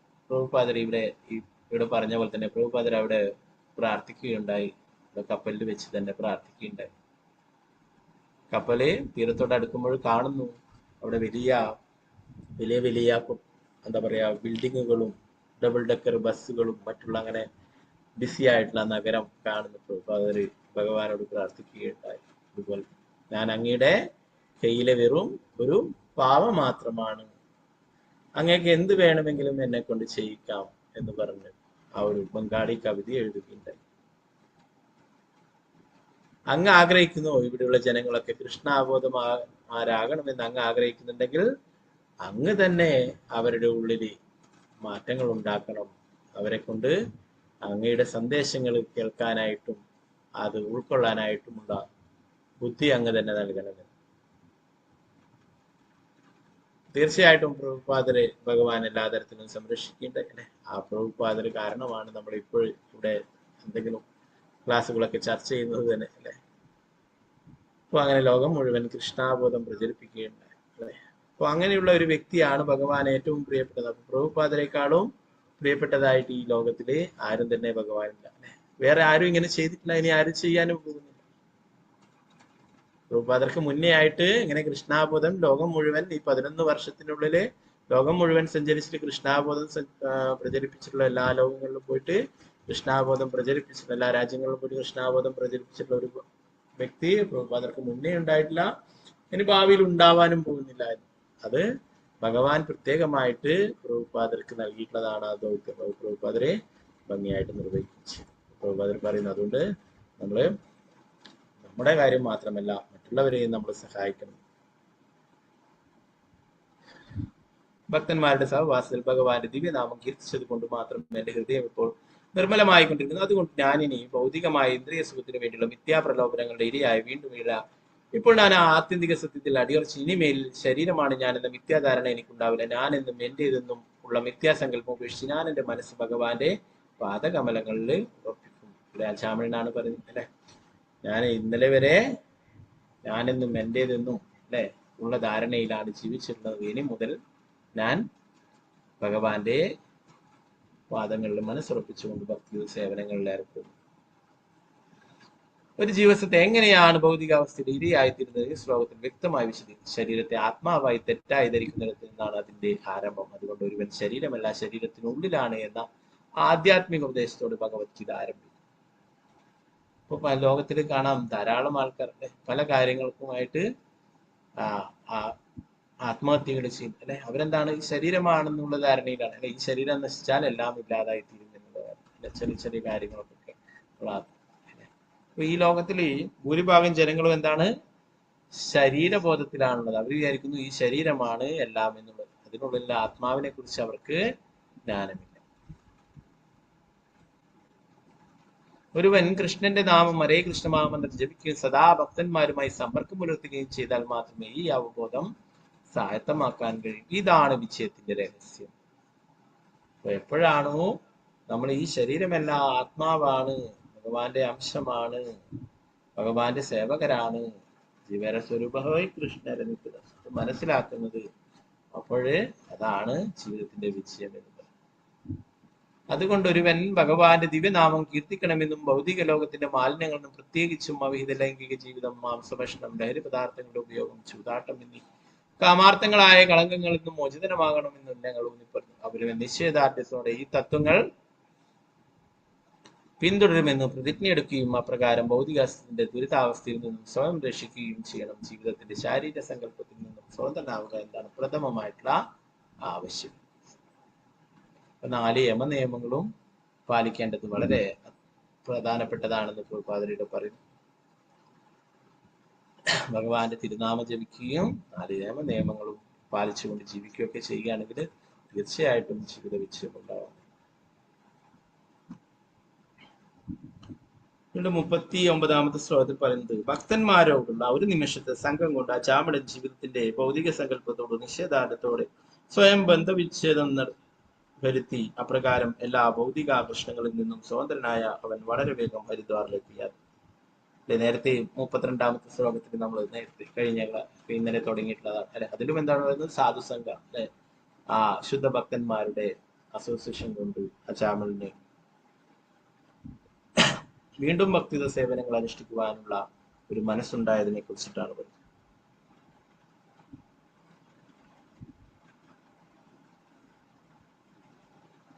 ഈ സംഭവത്തിന് ശേഷം അജാമിളൻ അവന്റെ പത്നിയെയും സന്താനങ്ങളെയും കൂടുതൽ ആധ്യാത്മിക ഉന്നതി നേടുന്നതിന് നേരെ ഹരിദ്വാറിലേക്ക് പോയെന്ന് മുക്ത സർവാനുബന്ധന എന്ന വാക്ക് സൂചിപ്പിക്കുന്നു. ഞങ്ങളുടെ കൃഷ്ണാവത പ്രസ്ഥാനത്തിന് ഇപ്പോൾ വൃന്ദാവനത്തിലും നവദ്വീപിലും കേന്ദ്രങ്ങൾ.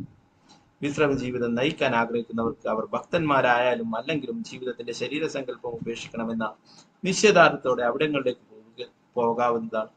ഭഗവാന്റെ ദിവ്യനാമം കീർത്തിച്ചും പ്രസാദം സ്വീകരിച്ചും വളരെ ലളിതമായ മാർഗത്തിലൂടെ ജീവിതത്തിന്റെ അത്യുന്നത വിജയം കൈവരിക്കുവാൻ കഴിയുന്ന ആ പുണ്യസ്ഥലങ്ങളിൽ വിശ്രമ ജീവിതം നയിക്കാൻ ഏവരെയും സ്വാഗതം ചെയ്യും. പ്രഭുപാദരെ യഥാർത്ഥത്തില് അമേരിക്കയിലേക്ക് പോകുന്നതിന് മുന്നേ വൃന്ദാവനത്തിലായിരുന്നു ഉണ്ടായിരുന്നത്. വൃന്ദാവനത്തിൽ അവിടെ രാധാ ദാമോദര ക്ഷേത്രത്തിലെ അവിടെ ഒരു പ്രഭുപാദർക്ക് ഒരു റൂമുണ്ട്. അവിടെയായിരുന്നു ഒരു ചെറിയ ബെഡ്റൂമും ഒരു ചെറിയ കിച്ചണുമായിട്ടുള്ള ഒരു റൂമുണ്ട് രാധാ ദാമോദര ക്ഷേത്രത്തിലെ. അവിടെ ഞങ്ങൾക്ക് ഇപ്പോഴും പോയാൽ കാണാൻ സാധിക്കും. പോകുമ്പോഴേ വലതു ഭാഗത്തായിട്ട് ആ ശ്രീകോവിലിലേക്ക് നേരെ നോക്കുമ്പോൾ വലതു ഭാഗത്തായിട്ട് അവിടെ ഒരു ചെറിയൊരു ഓഫീസൊക്കെ ഉള്ളിൽ ഓഫീസൊക്കെ ഉണ്ട്. അതിന്റെ പുറത്തായിട്ട് തന്നെ സൈഡിലായിട്ട് തന്നെ പ്രഭുപാദരുടെ ആ റൂം അവിടെ കാണാം. പ്രഭുപാദരി ഇപ്പോഴും അവിടെ പ്രഭുപാദരുടെ മൂർത്തി ഉണ്ട്. പ്രഭുപാദരി ഇരുന്നിട്ട് എഴുതുന്നത്. അപ്പൊ അവിടെയാണ് പ്രഭുപാദരി കഴിഞ്ഞിരുന്നത്. ഭഗവാന്റെ പ്രധാനപ്പെട്ട ക്ഷേത്രം ഗോസ്വാമിമാരുടെ 7 ക്ഷേത്രങ്ങൾ അല്ലെ, പ്രധാനപ്പെട്ട ക്ഷേത്രമാണ് രാധാദാമോദര. അവിടെ ധാരാളം ആചാര്യന്മാരുടെ സമാധികളുണ്ട്, പുഷ്പസമാധികളുണ്ട്. ധാരാളം ആചാര്യന്മാരുടെ അജീവ ഗോസ്വാമിയുടെയും രൂപ ഗോസ്വാമിയുടെ ഒക്കെ സമാധി ഉണ്ട്. അതുകൂടാതെ വേറെയും ധാരാളം ആചാര്യന്മാരുടെ ഒക്കെ പുഷ്പസമാധി മറ്റൊക്കെ. അപ്പോ അവിടെ അത്രയും പിന്നെന്താണ് ഭഗവാൻ നേരിട്ട് പാദമുദ്രകൾ പതിപ്പിച്ചിട്ട് സനാതന ഗോസ്വാമിക്ക് നൽകിയിട്ടുള്ള ഗോവർദ്ധന ശിലയുണ്ട് അവിടെ.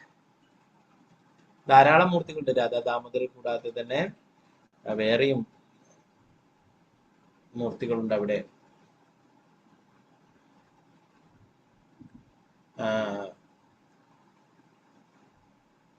ജയദേവ് ഗോസ്വാമിയുടെ രാധാമാധവ്, അങ്ങനെ വേറെയും ഭൂഗർഭ ഗോസ്വാമിയുടെ മൂർത്തികൾ, അങ്ങനെ വേറെയും ധാരാളം മൂർത്തികൾ അവിടെയുണ്ട്.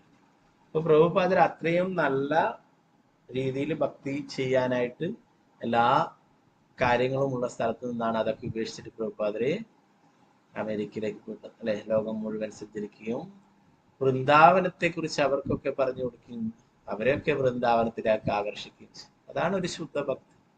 തൻ്റെ സുഖ സൗകര്യങ്ങളും തൻ്റെ എന്താ പറയാ സേഫ് ആയിട്ട് വൃന്ദാവനത്തിൽ നിന്ന് ശരീരം ഉപേക്ഷിച്ചാൽ പിന്നീട് ഈ ഭൗതിക ലോകത്തിൽ ജനിക്കേണ്ടതില്ല, തിരിച്ച് ഭഗവാന്റെ അടുത്തേക്ക് പോകും. ഒരാൾ 70 വയസ്സൊക്കെ ഇപ്പോഴും വൃന്ദാവനത്തിൽ ജീവിക്കുന്നുണ്ട്. അവര് ഹോസ്പിറ്റലിലേക്ക് പോകാൻ പോലും വൃന്ദാവനം വിട്ടിട്ട് പോവില്ല. അവര് ഞങ്ങളുടെ ശരീരം അവിടുന്ന് ഉപേക്ഷിച്ച് ആത്മാവ് അവിടുന്ന് പോയാല് ഞങ്ങൾക്ക് എന്ത് സംഭവിക്കും? അതുകൊണ്ട് ഞങ്ങൾ മരിക്കുകയാണെങ്കിലും വൃന്ദാവനത്തിൽ മരിച്ചോട്ടെ എന്ന് വെച്ചിട്ട് ഹോസ്പിറ്റലിൽ പോലും പോവാത്ത ആൾക്കാർ. അവരത്രയും വൃന്ദാവനത്തോട് അറ്റാച്ച്മെന്റ്. പ്രഭുപാദൻ എന്നാലും വൃന്ദാവനം അവിടുന്ന് വിട്ടിട്ട് മറ്റുള്ളവർക്കൊക്കെ വൃന്ദാവനത്തിലേക്ക് വരുത്തിക്കുവാനായിട്ട് പോവുകയാണ് അല്ലെ. വൃന്ദാവനം എന്ന് പറഞ്ഞാൽ മറ്റുള്ള പ്രഭുപാദരെ കൃഷ്ണാബോധം പ്രചരിപ്പിക്കുന്നതിന് മുമ്പ് വൃന്ദാവനത്തെ കുറിച്ചിട്ട് കൂടുതൽ ആർക്കും തന്നെ അറിയില്ല. ഗോസ്വാമിമാരും കുറെ ഈ എന്താ പറയാ സാധുക്കളൊക്കെ വൃന്ദാവനം സന്ദർശിച്ച് അവിടെ ഭജനം ചെയ്യുകയൊക്കെ ചെയ്യുമല്ലാതെ ഇവിടെ പുറം രാജ്യങ്ങളിലൊന്നും വൃന്ദാവനത്തെ കുറിച്ച് അവർക്ക് കൃഷ്ണനെ പോലും അറിയില്ല. പിന്നല്ലേ വൃന്ദാവനം അല്ലെ? അപ്പൊ അവരെയൊക്കെ ഭഗവാനെ കുറിച്ച് പറഞ്ഞു കൊടുക്കുകയും വൃന്ദാവനത്തെ കുറിച്ച് വൃന്ദാവനത്തിന്റെ മഹിമയെ കുറിച്ച് പറഞ്ഞു കൊടുക്കുകയൊക്കെ ചെയ്തിട്ടുള്ളത് പ്രഭുപാദരാണ്. പ്രഭുപാദർക്ക് വേണ്ടിക്ക് സാധാരണ ഒരു ഭജനാനന്ദിയായി കഴിയണമെന്നുണ്ട്. അവിടെ നല്ല സുഖമാണ്. അവിടെ രാജദാമോദര ഭഗവാനെ കണ്ടുകൊണ്ട് നാമം ജപിക്കാം, അവിടെ 3 നേരവും പ്രസാദം കഴിക്കാം, അല്ലെ? അവിടെ തന്നെ ഉറങ്ങാം, അവിടെ നിന്ന് മംഗളാരതി കാണാം, എല്ലാം ചെയ്യാം. അവിടെ ഗോസ്വാമിമാരുണ്ട്, എല്ലാം ഉണ്ട്. എന്നാൽ പ്രഭുപാദർ അത് ഉപേക്ഷിച്ചിട്ട് വിദേശത്തേക്ക് പോവുകയുണ്ടായി. അപ്പൊ പ്രഭുപാദർ പറഞ്ഞു, അതുകൊണ്ട് ഭക്തന്മാർക്കൊക്കെ ഇപ്പോഴും നല്ല രീതിയിൽ കൃഷ്ണാബോധം പരിശീലിക്കുവാനായിട്ട് വൃന്ദാവനവും മായാപൂരും പോലുള്ള ഭഗവാന്റെ ദിവ്യധാമുകളുണ്ടെന്ന് പറയും.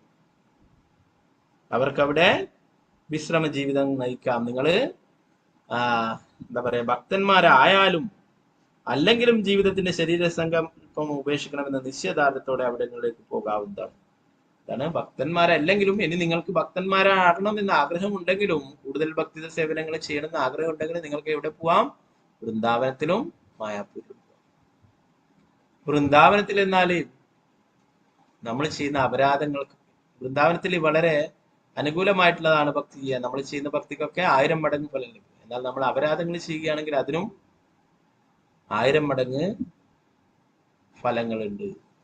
ഒഫൻസ് ചെയ്യുകയാണെങ്കിൽ. മായാപൂർ എന്നാൽ പറഞ്ഞു കഴിഞ്ഞാൽ ഔദാര്യധാമാണെന്നാ പറയും. അവിടെ ഒഫൻസ് ഇല്ല. അവിടെ ഔദാര്യധാമം ശ്രീ ചൈതന്യ മഹാപ്രഭുവിന്റെ കാരുണ്യമാണ്. അവിടെ പോയിട്ട് നിങ്ങൾ എന്ത് ചെയ്താലും അതൊക്കെ ഭക്തിത സേവനങ്ങളാണ്. നിങ്ങൾ അവിടെ പോയിട്ട് ഉറങ്ങിയാലും മഹാപ്രഭു പറയും, എന്നെ നമസ്കരിക്കുന്നു അവന് കാരുണ്യം കൊടുക്കണം, അവൻ എന്നെ നമസ്കരിക്കുകയാണ്. അപ്പൊ അങ്ങനെ എന്ത് ചെയ്താലും അവിടെ ഭഗവാന്റെ കാരുണ്യം ലഭിക്കും. അപ്പൊ അതുകൊണ്ട് മായാപൂരെ വളരെ പ്രഭുപാദർ ഇവിടെ എടുത്തു പറയുന്നു. ഭഗവാന്റെ ദിവ്യനാമം കീർത്തിച്ചും പ്രസാദം സ്വീകരിച്ചും വളരെ ലളിതമായ മാർഗത്തിലൂടെ ജീവിതത്തിന്റെ അത്യുന്നത വിജയം കൈവരിക്കുവാൻ കഴിയുന്ന ആ പുണ്യസ്ഥലങ്ങളിൽ വിശ്രമ ജീവിതം നയിക്കാൻ ഏവരെയും സ്വാഗതം ചെയ്യുന്നു. അപ്രകാരം ഒരുവന് ഭഗവത് ധാമത്തിലേക്ക് ഭഗവാനിലേക്ക് മടങ്ങിപ്പോകാം. ഞങ്ങൾക്ക് ഹരിദ്വാറിൽ ഒരു കേന്ദ്രമില്ല, പക്ഷേ വൃന്ദാവനവും മായാപൂർ ശ്രീധാമവും ഭക്തർക്ക് മറ്റേത് പുണ്യസ്ഥലങ്ങളെക്കാളും ശ്രേഷ്ഠങ്ങളാണ്. ചൈതന്യ ചന്ദ്രോദയ ക്ഷേത്രം ഭക്തന്മാരുമായി സഹവസിക്കുന്നതിന് ഒരുവന് നല്ല അവസരം നൽകും. നമുക്കെല്ലാം ഈ അവസരത്തിന്റെ പ്രയോജനം നൽകാം. എന്താ പറയുന്നത്? മായാപൂർ ചന്ദ്രോദയ മണ്ഡലം അല്ലെ? മായാപൂരിലുള്ള ആ ദിവ്യക്ഷേത്രം അത് മറ്റുള്ള എല്ലാ തീർത്ഥസ്ഥലങ്ങളെക്കാളും എല്ലാ പുണ്യധാമുകളെക്കാളും വളരെ പ്രധാനപ്പെട്ടതാണെന്ന് പറയും. വൃന്ദാവനവും മായാപൂരും ഇത് തമ്മിൽ വ്യത്യാസമില്ല എന്ന് പറയും. അപരാധങ്ങൾ ചെയ്യുന്നതിന് പ്രശ്നങ്ങളുണ്ട്. അത് എന്താ പറയാ, ആൾക്കാർക്കൊരു വാണിംഗ് ആയിട്ട് പറയുന്നത്. അല്ലാതെ വൃന്ദാവനവും മായാപൂരും ഭഗവാന്റെ ദിവ്യധാമുകളാണ്. അത് ഈ ഭൗതിക ലോകത്തിലുള്ള സ്ഥലമല്ല. വൃന്ദാവനം എന്ന് പറയുന്നത് ഭൗമ വൃന്ദാവനമായിട്ട് ഭഗവാൻ ഇവിടെ യഥാർത്ഥ വൃന്ദാവനത്തിന്റെ ഗോലോക വൃന്ദാവനത്തിന്റെ ഒരു പതിപ്പ് ഭഗവാൻ ഇവിടേക്ക് കൊണ്ടുവന്നിട്ടുള്ളതാണ്. ഭഗവാന്റെ അന്തരംഗ ശക്തിക്കും ലീലകൾ ചെയ്യാനായിട്ട് ഇവിടെ ഭഗവാൻ കൊണ്ടുവന്നിട്ടുള്ളതാണ് ഈ ഭൗമ വൃന്ദാവനം എന്ന് പറയുന്നത്. ഇവിടെ നമ്മൾ കാണുന്ന വൃന്ദാവനം യഥാർത്ഥത്തിൽ നമ്മൾ പോയിട്ട് നമ്മുടെ ഈ ചർമ്മ ചക്ഷുസ് കൊണ്ട് കാണുന്ന വൃന്ദാവനമല്ല അത്. അതാണ് വൃന്ദാവനാരമ്യസ്ഥാന ദിവ്യ ചിന്താമണീതാം രതന മന്ദിര നരത്തുമദാസ് ഠാക്കൂർ പാടും ദിവ്യധാമാണത്. ചിന്താമണി എന്താ പറയാ, കല്ലുകൾ കൊണ്ട് നിർമ്മിച്ച കൊട്ടാരങ്ങളെ. എന്നാൽ നമ്മുടെ ചർമ്മചക്ഷുസ് കൊണ്ട് കാണാൻ സാധിക്കില്ല. ഭഗവാന്റെ ശുദ്ധ ഭക്തന്മാർക്ക് ഇതൊക്കെ കാണാൻ സാധിക്കും. നമ്മുടെ എന്താ പറയാ, അത്രയും ഉയർന്നവരാവാത്തത് കൊണ്ട് നമുക്ക് എന്താണ് അവിടെ താറിട്ട റോഡും മറ്റുള്ള വസ്തുക്കളും ഒരു ബിൽഡിങ്ങുകളും ഇതൊക്കെ കാണാൻ പറ്റില്ല. ഇതിന്റെ ഉള്ളിലായിട്ട് ഗുപ്ത വൃന്ദാവനം എന്താ പറയാ, പുറമേയുള്ള ആൾക്കാർക്ക് മനസ്സിലാക്കാൻ തരത്തിലുള്ള യഥാർത്ഥ വൃന്ദാവനമുണ്ട്. ഇത് ഭഗവാന്റെ ശുദ്ധ ഭക്തന്മാർക്ക് കാണാൻ സാധിക്കും. അപ്പോ അത് വൃന്ദാവനം, അതുപോലെ തന്നെ മായാപുരം എന്ന് പറയുന്നു അവിടെ ഗോലോക വൃന്ദാവനത്തിൽ ശതദ്വീപാണ്, നവദ്വീപായിട്ട് ഇവിടെ വിസ്തരിച്ചിട്ടുള്ളത്. വൃന്ദാവനം ഗോലോക വൃന്ദാവനത്തിന്റെ അതേ പതിപ്പ് തന്നെ ഇവിടെ. അതേപോലെ തന്നെ ഗോലോക വൃന്ദാവനത്തിലുള്ള ശതദ്വീപ് എന്ന് പറയുന്ന ദ്വീപാണ് ഇവിടെ നവദ്വീപായിട്ട് സൃഷ്ടിച്ചിരിക്കുന്നത്. ശ്രീമതി രാധാറാണിക്ക് പ്രിയപ്പെട്ട ആ ശതദ്വീപ് അത് ഇവിടെ ശ്രീമതി രാധാറാണി തന്നെ അല്ലെ, ശ്രീ ചൈതന്യ മഹാപ്രഭുവായിട്ട് അവതരിച്ചു. കൃഷ്ണൻ തന്നെ രാധാറാണിയുടെ ഭാവത്തിൽ ചൈതന്യ മഹാപ്രഭുവായിട്ട് അവതരിച്ചപ്പോൾ ആ ലീലകൾ ചെയ്യാനായിട്ട് സൃഷ്ടിച്ചിട്ടുള്ളതാണ് നവദ്വീപ് എന്ന് പറയുന്നത്. അപ്പൊ അതുകൊണ്ട് വൃന്ദാവനവും മായാപുരവും രണ്ടും ദിവ്യധാമുകളാണ്. അത് മറ്റേത് പുണ്യസ്ഥലങ്ങളെക്കാളും ശ്രേഷ്ഠമാണെന്ന് അതിൽ പറയുന്നു. ഇത് അവിടെയുള്ള മായാപൂരിലുള്ള ചൈതന്യ ചന്ദ്രോദയ ക്ഷേത്രം, രാധാമാധവ് അഷ്ടസഖികളും പഞ്ചതത്വമൊക്കെയുള്ള ആ ക്ഷേത്രം, അവിടെ ഭക്തന്മാരുമായി സഹവസിക്കുന്നതിന് നല്ല അവസരം നൽകും. നമുക്കെല്ലാം ഈ അവസരത്തിന്റെ പ്രഭുപാദർ പറയുന്നു, എല്ലാവർക്കും നമുക്കൊക്കെ അവിടെ മായാപൂരിൽ പോയിട്ട് അവിടെ നല്ല രീതിയിൽ ഭക്തി സേവനങ്ങൾ അനുഷ്ഠിക്കാമെന്നാണ് പ്രഭുപാദർ പറയുന്നത്. അപ്പോ അത് അത്രയും പ്രധാനപ്പെട്ടതാണെന്ന് പറയും മായാപൂർ ധാം എന്ന് പറയും. അപ്പൊ അവിടെ പ്രഭുപാദർ അപ്പോഴേ ഉള്ള പ്രഭുപാദരുടെ സ്വപ്നം, ആചാര്യ പരമ്പരയുടെ സ്വപ്നം, ചൈതന്യ മഹാപ്രഭുവിന്റെ നിത്യാനന്ദ പ്രഭുവിന്റെ ഗോസ്വാമിമാരുടെ ഒക്കെ സ്വപ്നമാണ് അവിടെ ഗംഗയുടെ തീരത്ത് വലിയൊരു ക്ഷേത്രം ഉണ്ടാവണമെന്നും അവരൊക്കെ പണ്ടേ അതൊക്കെ വെളിപ്പെടുത്തിയിട്ടുള്ളതാണ്, അവരൊക്കെ പറഞ്ഞിട്ടുള്ള കാര്യങ്ങളാണ്. ഈ ഗംഗയുടെ തീരത്ത് മനോഹരമായിട്ടുള്ള വലിയൊരു ക്ഷേത്രം, ലോകത്തിലെ തന്നെ ഏറ്റവും വലിയ ക്ഷേത്രം ഇവിടെ വരും. അവിടെ ലോകത്തിന്റെ എല്ലാ ഭാഗങ്ങളിലുള്ള ഭക്തന്മാരും വന്നിട്ട്, വിദേശികളായിട്ടുള്ളവരും മറ്റുള്ളവരും എല്ലാം വന്നിട്ട് ഇവിടെ ജയസച്ചിനന്ദന ഗൗരഹരി എന്ന് പറഞ്ഞിട്ട് ഹരിനാമ കീർത്തനം നടത്തും, ഭഗവാന്റെ ദിവ്യനാമ സങ്കീർത്തനം നടക്കും എന്ന് പറഞ്ഞിട്ട് നേരത്തെ പ്രവചിച്ചിട്ടുണ്ടായിരുന്നു ഭക്തി വിനോദ് ഠാക്കൂറും നിത്യാനന്ദ പ്രഭുവും ചൈതന്യ മഹാപ്രഭുവും. അപ്പൊ അതാണ് ഇപ്പോൾ അവിടെ എടുത്തുകൊണ്ടിരിക്കുന്നത്. അതിന്റെ പണിയൊക്കെ പൂർത്തിയാവാറായിരിക്കും. അവിടെ ധാരാളം സേവനങ്ങളുള്ള ധാരാളം ഭക്തന്മാർക്ക് അവിടെ പ്രഭുപാദർ. അതുകൊണ്ട് നമുക്കൊക്കെ അവിടെ ഭക്തന്മാരുമായിട്ട് സഹവസിക്കാം, നമുക്കൊക്കെ ഈ അവസരം പ്രയോജനപ്പെടുത്താമെന്ന്. പല ആൾക്കാരും എന്താ പറയാ വിശ്രമ ജീവിതം നയിക്കുവാനായിട്ട് പല സ്ഥലങ്ങളിലും പോകുന്നതാണ് അല്ലെ, വേറെ ഓരോരോ സ്ഥലങ്ങളും. ചില ആൾക്കാരൊക്കെ ഗൾഫ് രാജ്യങ്ങളിൽ അല്ലെ മറ്റേ US-ലും മറ്റുള്ള സ്ഥലങ്ങളിലൊക്കെ മക്കളെടുത്തും കൊച്ചുമക്കളെടുത്തും അവിടെയൊക്കെ പോയിട്ട് അല്ലെ. പ്രഭുപാദർ പറയുന്നു, ഈ ലോകത്തിലെ ഏറ്റവും പുണ്യസ്ഥലം ദിവ്യധാമുകളാണ് വൃന്ദാവനവും മായാപൂരും. അവിടെ ഇസ്കോണിനായിട്ടുള്ള ക്ഷേത്രങ്ങളുണ്ട്, അവിടെയൊക്കെ പോയി നിങ്ങൾക്ക് വസിക്കാം, അവിടെ ഭക്തിയുത സേവനങ്ങൾ അനുഷ്ഠിക്കുകയും തിരിച്ച് ഭഗവാന്റെ അടുത്തേക്ക് പോവുകയും ചെയ്യാം. എല്ലാ ക്ഷേത്രങ്ങളും എന്താ പറയാ പ്രഭുപാദർ പറയുന്നു, ഇസ്കോണിന്റെ ക്ഷേത്രങ്ങൾ എന്ന് പറയുന്നത് ക്ഷേത്രത്തിൽ ജീവിക്കുക എന്ന് പറയുന്നത് വൈകുണ്ഠത്തിൽ ജീവിക്കുക എന്നാണ്. അത് വൈകുണ്ഠത്തിന് സമാനമാണ്. എന്താണ് വൈകുണ്ഠത്തിൽ ഭഗവാൻ അല്ലെ ഭക്തന്മാർ, ക്ഷേത്രങ്ങളിലും ഭഗവാനും ഭഗവാന്റെ ഭക്തന്മാരാണ്. അപ്പൊ അത് ഒരു ക്ഷേത്രം എന്ന് പറയുന്നത് വൈകുണ്ഠം തന്നെയാണ്. അവർ ക്ഷേത്രത്തിൽ വസിക്കുക എന്ന് പറയുന്നത് വൈകുണ്ഠത്തില് വസിക്കുന്ന പോലെ തന്നെയാണെന്ന് പറയുന്നത്.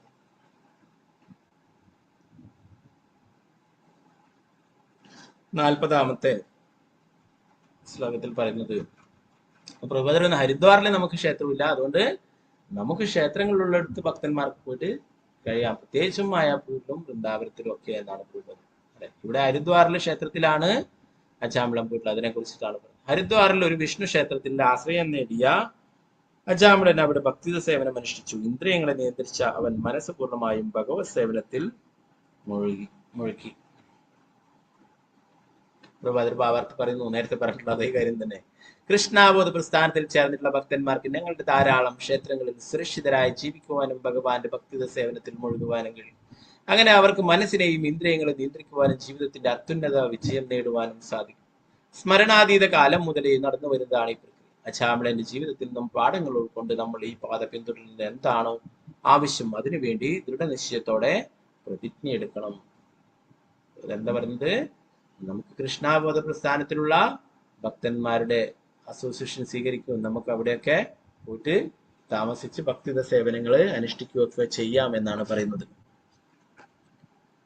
അപ്പോ അങ്ങനെ നമുക്ക് മനസ്സിനെയും ഇന്ദ്രിയങ്ങളെയും ഒക്കെ നിയന്ത്രിക്കുവാനും എല്ലാ നമ്മുടെ ഇന്ദ്രിയങ്ങളെയും മനസ്സിനെയൊക്കെ ഭഗവാന്റെ സേവനത്തിൽ ഉൾപ്പെടുത്തുവാനും സാധിക്കും എന്നാണ്. അങ്ങനെ നമുക്ക് ജീവിതത്തിലെ അത്യുന്നത വിജയം നേടാം.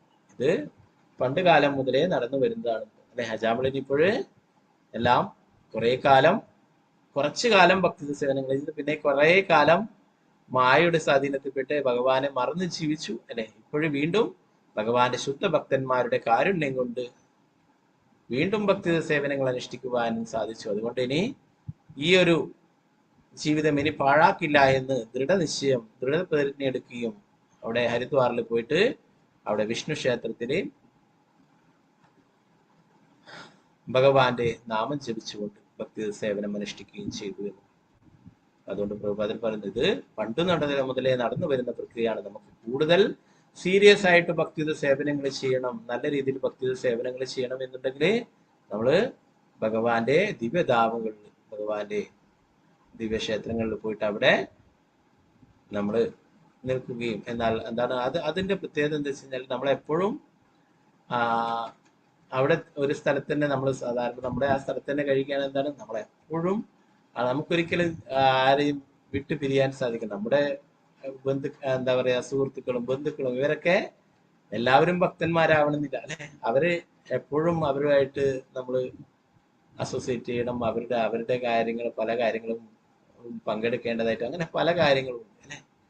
നമ്മൾ കഴിക്കുന്നില്ലെങ്കിൽ അതിലൊക്കെ പങ്കെടുക്കണം. അങ്ങനെ പല കാര്യങ്ങളും ഉണ്ടാവും അല്ലെ. അപ്പോ എന്നാൽ നമ്മൾ ക്ഷേത്രത്തിൽ വസിക്കുമ്പോൾ അതുകൊണ്ടാണ് വൈകുണ്ഠത്തിലാണെന്ന് നമുക്ക് അങ്ങനെയുള്ള ഭൗതികമായിട്ടുള്ള കാര്യങ്ങളിലൊന്നും പങ്കെടുക്കേണ്ടതായിട്ടോ മറ്റുള്ള അങ്ങനെയുള്ള കാര്യങ്ങളെ കുറിച്ച് ചിന്തിക്കേണ്ടതായിട്ടോ ഒന്നും തന്നെ. ഇവിടെ ഡിവോട്ടീസ് ഒക്കെ ബിസിയാണ്. രാവിലെ മുതലേ ഓരോ കാര്യങ്ങൾ ഓരോരോ ഭഗവാനെ ഒരുക്കുവാനായിട്ടും അത് കഴിഞ്ഞ് ഭഗവാന് നിവേദ്യങ്ങൾ ഉണ്ടാക്കാനായിട്ടും ഭഗവാൻ അങ്ങനെ ഓരോരോ കാര്യങ്ങളിലും ബിസിയാണ്. അപ്പോൾ ക്ഷേത്രത്തില് വസിക്കുന്നത് വളരെ പ്രധാനപ്പെട്ടതാണെന്ന് പ്രഭുപാദർ പറയും. അജാമിളന്റെ ജീവിതത്തിൽ നിന്നും പാഠം ഉൾക്കൊണ്ട് നമ്മൾ ഈ പാത പിന്തുടരുന്നത് എന്താണോ ആവശ്യം അതിനുവേണ്ടി ദൃഢനിശ്ചയത്തോടെ പ്രതിജ്ഞ എടുക്കണം. ഇപ്പൊ നമ്മൾ വീട്ടിലാണ്, എല്ലാവർക്കും അങ്ങനെ പോകാനായിട്ട് സാധിക്കുന്നില്ല. എന്നാലും നമ്മൾ വീട്ടിലായാലും കൂടുതൽ സമയം ഭക്തിയുത സേവനങ്ങൾക്കായിട്ട് മാറ്റിവെക്കുക. അല്ലെ, നമ്മൾ കുറെ കാലം മറ്റുള്ള കാര്യങ്ങളൊക്കെ ചെയ്തു അല്ലെ. ഇനി കുറച്ചു കാലം ജീവിതത്തിലെ അവസാന ഭാഗങ്ങളിൽ കുറച്ചു കാലമെങ്കിലും കൂടുതൽ ഭഗവാനെ കുറിച്ചുള്ള ശാസ്ത്രങ്ങൾ പഠിക്കുന്നതിനും ഭാഗവതമായാലും ഭഗവത്ഗീതയും ഇതൊക്കെ പഠിക്കുന്നതിനും മറ്റു ഭക്തിയുത സേവനം ഭഗവാന്റെ നാമം ജപിക്കുന്നതിനും ഒക്കെ ആയിട്ട് പ്രാധാന്യം കൊടുക്കണം. എല്ലാവർക്കും അങ്ങനെ പോവാനായിട്ട് സാധിച്ചെന്ന് വരും അല്ലെ. എന്നാൽ പോവാൻ സാധിക്കുകയാണെങ്കിൽ വളരെ ഉത്തമം. നമുക്കൊരു ഈ ഒരു ശ്ലോകം കൂടി നോക്കിയിട്ട് നമുക്ക് ആസ്വദിച്ചു. ഓം നമോ ഭഗവതേ വാസുദേവായ തദോ ഗുണേഭ്യാത്മാനാം വിയുജ്യാമാത്മസമാധിനാ യുയുജേ ഭഗവദ്ധാമ്നേ ബ്രഹ്മണ്യാനുഭവാത്മനി.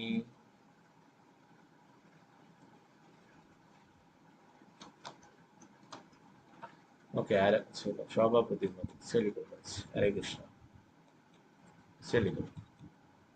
हरे कृष्णा प्रभु जी। हरे कृष्णा। ओम नमो भगवते वासुदेवाय तदो गुणव्यात्मानं बीजात्मस्मादिना युयुजे भगवत्ताम्नि ब्रह्मण्यानुभवात्मनि।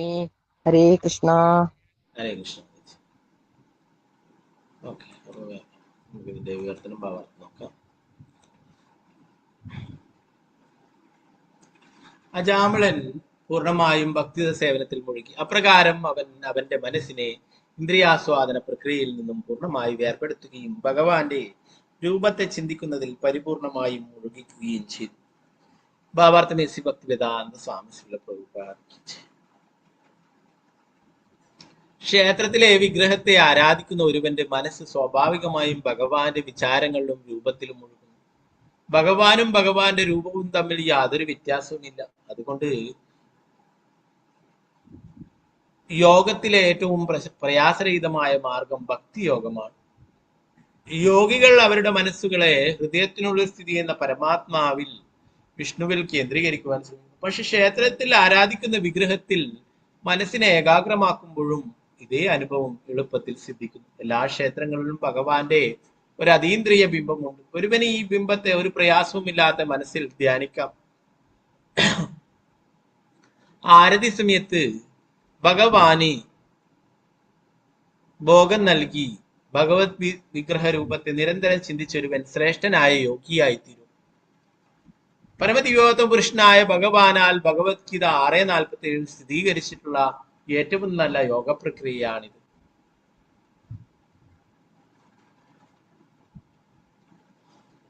യോഗിനാമഭി സർവേഷാം മദ്ഗതേനാന്തരാത്മനാ ശ്രദ്ധാവാൻ ഭജതേ യോ മാം സമേയുക്താ തമോ മദഃ.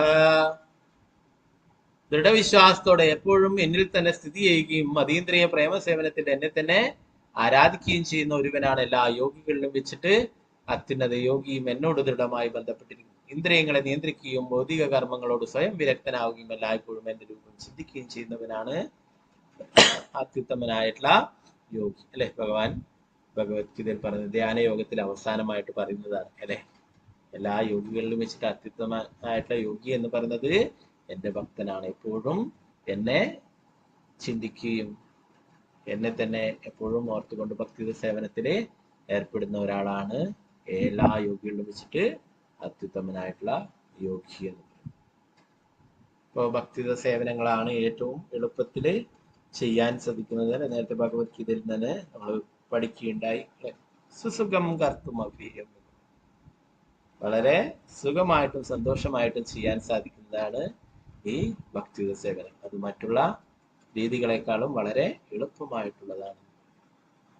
പ്രഭാതർ പറയുന്നു, ഒരു യോഗികൾക്കൊക്കെ അവരുടെ പരമാത്മാവിനെ ധ്യാനിക്കുന്നവർക്ക് അപ്പൊ അത് വളരെ പ്രയാസം പിടിച്ചതാണ് മനസ്സിലെപ്പോഴും ആ രൂപം ധ്യാനിക്കുക. എന്നാൽ നമുക്ക് എല്ലാ ദിവസവും കാണുന്ന ആ ഭഗവാന്റെ മനോഹരമായിട്ടുള്ള അർച്ചാമൂർത്തിയെ നമുക്ക് എപ്പോഴും ഓർക്കാനായിട്ട് സാധിക്കും. അല്ലെ, നമ്മളിപ്പോഴും രാധാ ഗോവിന്ദ ഭഗവാനെ നമുക്ക് ഓർമ്മിക്കാൻ വിചാരിച്ചു കഴിഞ്ഞാൽ ആ ഒരു രൂപം നമുക്ക് പെട്ടെന്ന് കിട്ടും. എന്താണ്, നമ്മൾ എല്ലാ ദിവസവും കാണുന്നതാണ്.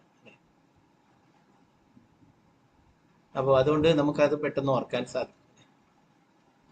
അപ്പോ അതുകൊണ്ട് പ്രഭുപാദരിയുടെ പറയുന്നു, ഒരാൾക്ക് എന്താണ് നമുക്ക് കാണാൻ സാധിക്കുന്നത് കൊണ്ട് എന്താണ് അത് പെട്ടെന്ന് തന്നെ സാധിക്കും. മറ്റു യോഗികള് പരമാത്മാവിനെ ഇങ്ങനെ മനസ്സിൽ ചിന്തിച്ചുകൊണ്ട്, എന്നാൽ നമുക്ക് എപ്പോഴും കാണാൻ സാധിക്കുന്ന ആ രൂപത്തെ പെട്ടെന്ന് മനസ്സിൽ ഓർക്കാൻ സാധിക്കുമെന്ന്.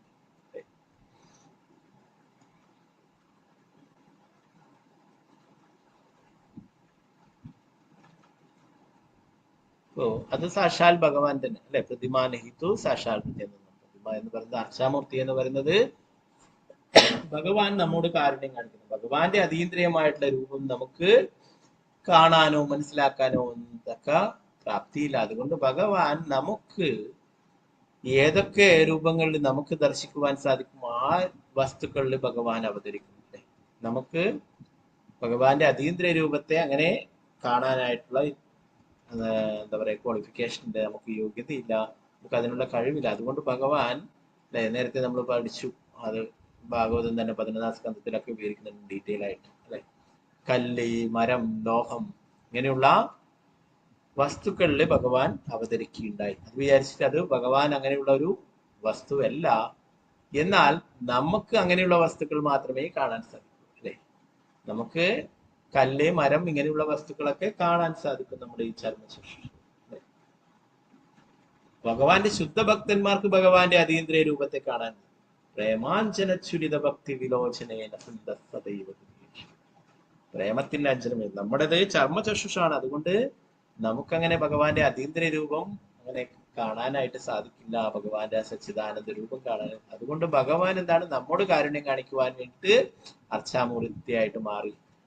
അല്ലെ, മരത്തിലാണെങ്കിൽ ദാരുബ്രഹ്മനായിട്ട്, അല്ലെ, ജഗന്നാഥപുരിയിൽ ദാരുബ്രഹ്മനായിട്ട് മരത്തിൽ ഭഗവാൻ അവതരിച്ചിരിക്കുന്നു. അതുപോലെ ശിലയിലായിട്ടും അല്ലെ സാലഗ്രാം ശില ഭഗവാനായിട്ട് മാറുകയുണ്ടായി. അല്ലെ, രാധാരമണ്ണായിട്ട്. അപ്പൊ അങ്ങനെ ഭഗവാൻ നമുക്ക് ദൃശ്യമായിട്ടുള്ള വസ്തുക്കളിൽ ഭഗവാൻ അവതരിക്കുന്നു. നമുക്ക് നമ്മുടെ കണ്ണുകൊണ്ട് കാണാൻ സാധിക്കുന്ന വസ്തുക്കളിൽ ഭഗവാൻ അവതരിക്കുന്നു. അപ്പൊ അർച്ചാമൂർത്തി എന്ന് പറയുന്നത് സാക്ഷാൽ ഭഗവാൻ തന്നെയാണ്. അപ്പൊ നമുക്ക് വേഗത്തിൽ നമ്മൾ ഭക്തിയുടെ സേവനങ്ങൾ അനുഷ്ഠിക്കുന്നത് കൊണ്ട് ആ രൂപത്തെ നമുക്ക് എപ്പോഴും ഓർക്കാൻ സാധിക്കും. നമ്മളെപ്പോഴും ഭക്തിയുടെ സേവനങ്ങൾ അനുഷ്ഠിക്കുന്നതുകൊണ്ട് ആ രൂപം അല്ലെ. ഇവിടെ ഞാൻ ഒരു ഉദാഹരണം രാധാഗോവിന്ദ എന്ന് പറഞ്ഞതുള്ളൂ. നമ്മുടെ വീട്ടിലെ മൂർത്തിയായാലും ഗുരുവായൂരപ്പനായാലും ആരായാലും ആ ഗുരുവായൂരപ്പന് നമ്മളെപ്പോഴും അല്ലെ, അധികാളെ വീട്ടിലും ഗുരുവായൂരപ്പന്റെ മൂർത്തി ഉണ്ടാവും, അല്ലെങ്കിൽ ഫോട്ടോ ഉണ്ടാവും. അല്ലെ, ഫോട്ടോ ആയാലും മൂർത്തി ആയാലും എല്ലാം തുല്യം തന്നെയാണെന്ന് പറഞ്ഞു. തുല്യ പ്രാധാന്യം തന്നെയാണ്, അത് ഭഗവാൻ തന്നെയാണ്. അല്ലാതെ ഫോട്ടോ ആണ് എൻ്റെ വീട്ടിലുള്ളതെന്ന് വെച്ചിട്ട് നമുക്ക് വിഷമാവേണ്ട കാര്യമില്ല. ഫോട്ടോ ആയാലും അതും ഭഗവാൻ തന്നെയാണ്. ഭാവഗ്രാഹീജന, നമ്മുടെ ഭാവമാണ് ഭഗവാൻ നോക്കുന്നത്. വലിയ മൂർത്തി ഉണ്ടായിട്ടും നമ്മളത് ശരിയായ രീതിയിൽ ഭഗവാനെ നോക്കുന്നില്ലെങ്കിൽ എന്താണ്, ഭഗവാനും അത്രേ ഉണ്ടാവുള്ളൂ. എന്നാൽ നമ്മുടെ ഒരു ഫോട്ടോ ആണെങ്കിൽ അതിന് നമ്മൾ ഭക്തിയോടെ മാലയൊക്കെ ചാർത്തി നമ്മൾ പൂജയൊക്കെ ചെയ്ത് ഭഗവാൻ എന്തെങ്കിലും പാലോ അല്ലെങ്കിൽ വെണ്ണയോ അല്ലെങ്കിൽ വേറെ എന്തെങ്കിലും നിവേദ്യങ്ങളൊക്കെ സമർപ്പിച്ചിട്ട് നമ്മൾ എല്ലാ ദിവസവും ചെയ്യുകയാണെങ്കിൽ എന്താണ്, തീർച്ചയായിട്ടും ഭഗവാൻ അതൊക്കെ സ്വീകരിക്കും. ഇപ്പോൾ അതിലൂടെ ക്ഷേത്രങ്ങളിലുള്ള കാര്യം പറഞ്ഞതാണ്. അത് ക്ഷേത്രങ്ങളിൽ ഭഗവാന്റെ ആർച്ചാമൂർത്തി അല്ലെ. അപ്പൊ അതുകൊണ്ട് എന്താ പറയാ, ആർച്ചാമൂർത്തി ആയാലും ഫോട്ടോ ആയാലും എല്ലാം ഭഗവാൻ തന്നെയാണ് അല്ലെ. നമ്മളുടെ വിശ്വാസം, അതില് പൂർണ്ണ വിശ്വാസമുണ്ട്, അത് ഭഗവാൻ തന്നെയാണ്. തീർച്ചയായിട്ടും അത് നമ്മൾ നൽകുന്ന നിവേദ്യങ്ങളായാലും പൂജയായാലും ഒക്കെ ഭഗവാൻ സ്വീകരിക്കും. അപ്പൊ അങ്ങനെ ഭക്തിയുത സേവനങ്ങളിലൂടെ വേഗത്തില് നമുക്ക് ഭഗവാന്റെ കാരുണ്യം നേടിയെടുക്കുവാനായിട്ട് സാധിക്കുമെന്നാണ് പറയുന്നത്. അതുകൊണ്ട് തന്നെ അച്ചാമിളൻ ഹരിദ്വാറിൽ പോവുകയും അവിടെ വിഷ്ണു ക്ഷേത്രത്തില് അവിടെ ഭഗവാനെ ധ്യാനിച്ചുകൊണ്ട് അവിടെ ഇരിക്കുകയും ഭഗവാന്റെ നാമം ജപിക്കുകയും ചെയ്തു. നമുക്ക് ബാക്കി ഭാഗങ്ങൾ നമുക്ക് നാളത്തെ ക്ലാസ്സിൽ നോക്കാം.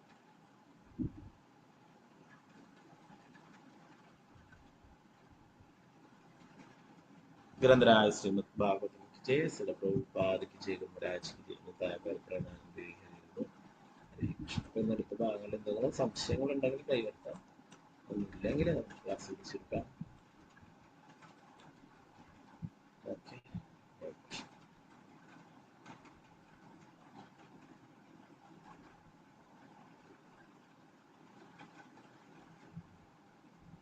അടുത്ത ഏകാദശിയാണ് വരുന്നത്. സൺഡേ ആണ്, 15-ാം തീയതി ഞായറാഴ്ചയാണ് അടുത്ത ഏകാദശി വരുന്നത്. പാപമോചിനി ഏകാദശി.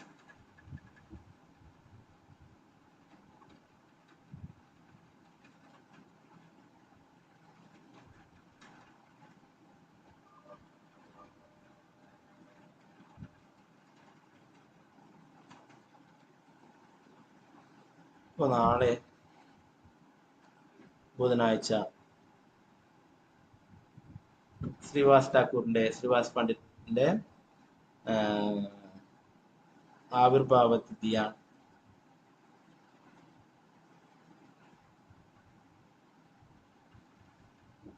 ശ്രീ ചൈതന്യ മഹാപ്രഭുവിന്റെ ലീലയിലുള്ള അല്ലെ, ശ്രീ ചൈതന്യ മഹാപ്രഭുവിന് പ്രിയപ്പെട്ട ഭക്തനാണ് ശ്രീവാസ് പണ്ഡിറ്റ് എന്ന് പറയുന്നത് അല്ലെ. നാരദമുനിയാണ് ശ്രീവാസ് പണ്ഡിറ്റായിട്ട് അവതരിച്ചത് അല്ലെ, ഭഗവാന്റെ ശുദ്ധഭക്തൻ. അപ്പൊ അദ്ദേഹത്തിന്റെ ആവിർഭാവ തിഥിയാണ് നാളെ. ഫാസ്റ്റിംഗ് ഒന്നുമില്ല അല്ലെ, ഭഗവാന്റെ ഭക്തന്മാരെ അത്രയും കാര്യമില്ല. എന്താണ് അങ്ങനെ ആരും അങ്ങനെ എന്താ പറയാ പ്രയാസപ്പെട്ടുണ്ടായെന്ന് വിചാരിച്ചിട്ട് അങ്ങനെ, അതുകൊണ്ട് ഫാസ്റ്റിംഗ് ഒന്നുമില്ല കേട്ടോ. അപ്പൊ നാളെ ആ ഒരു തിഥിയാണ്. ഓക്കെ, അപ്പൊ വേറെ ഒന്നും ഇല്ലെങ്കിൽ നമുക്ക് ക്ലാസ് വിളിച്ചെടുക്കാം. നന്ദി. ഹരേ കൃഷ്ണ.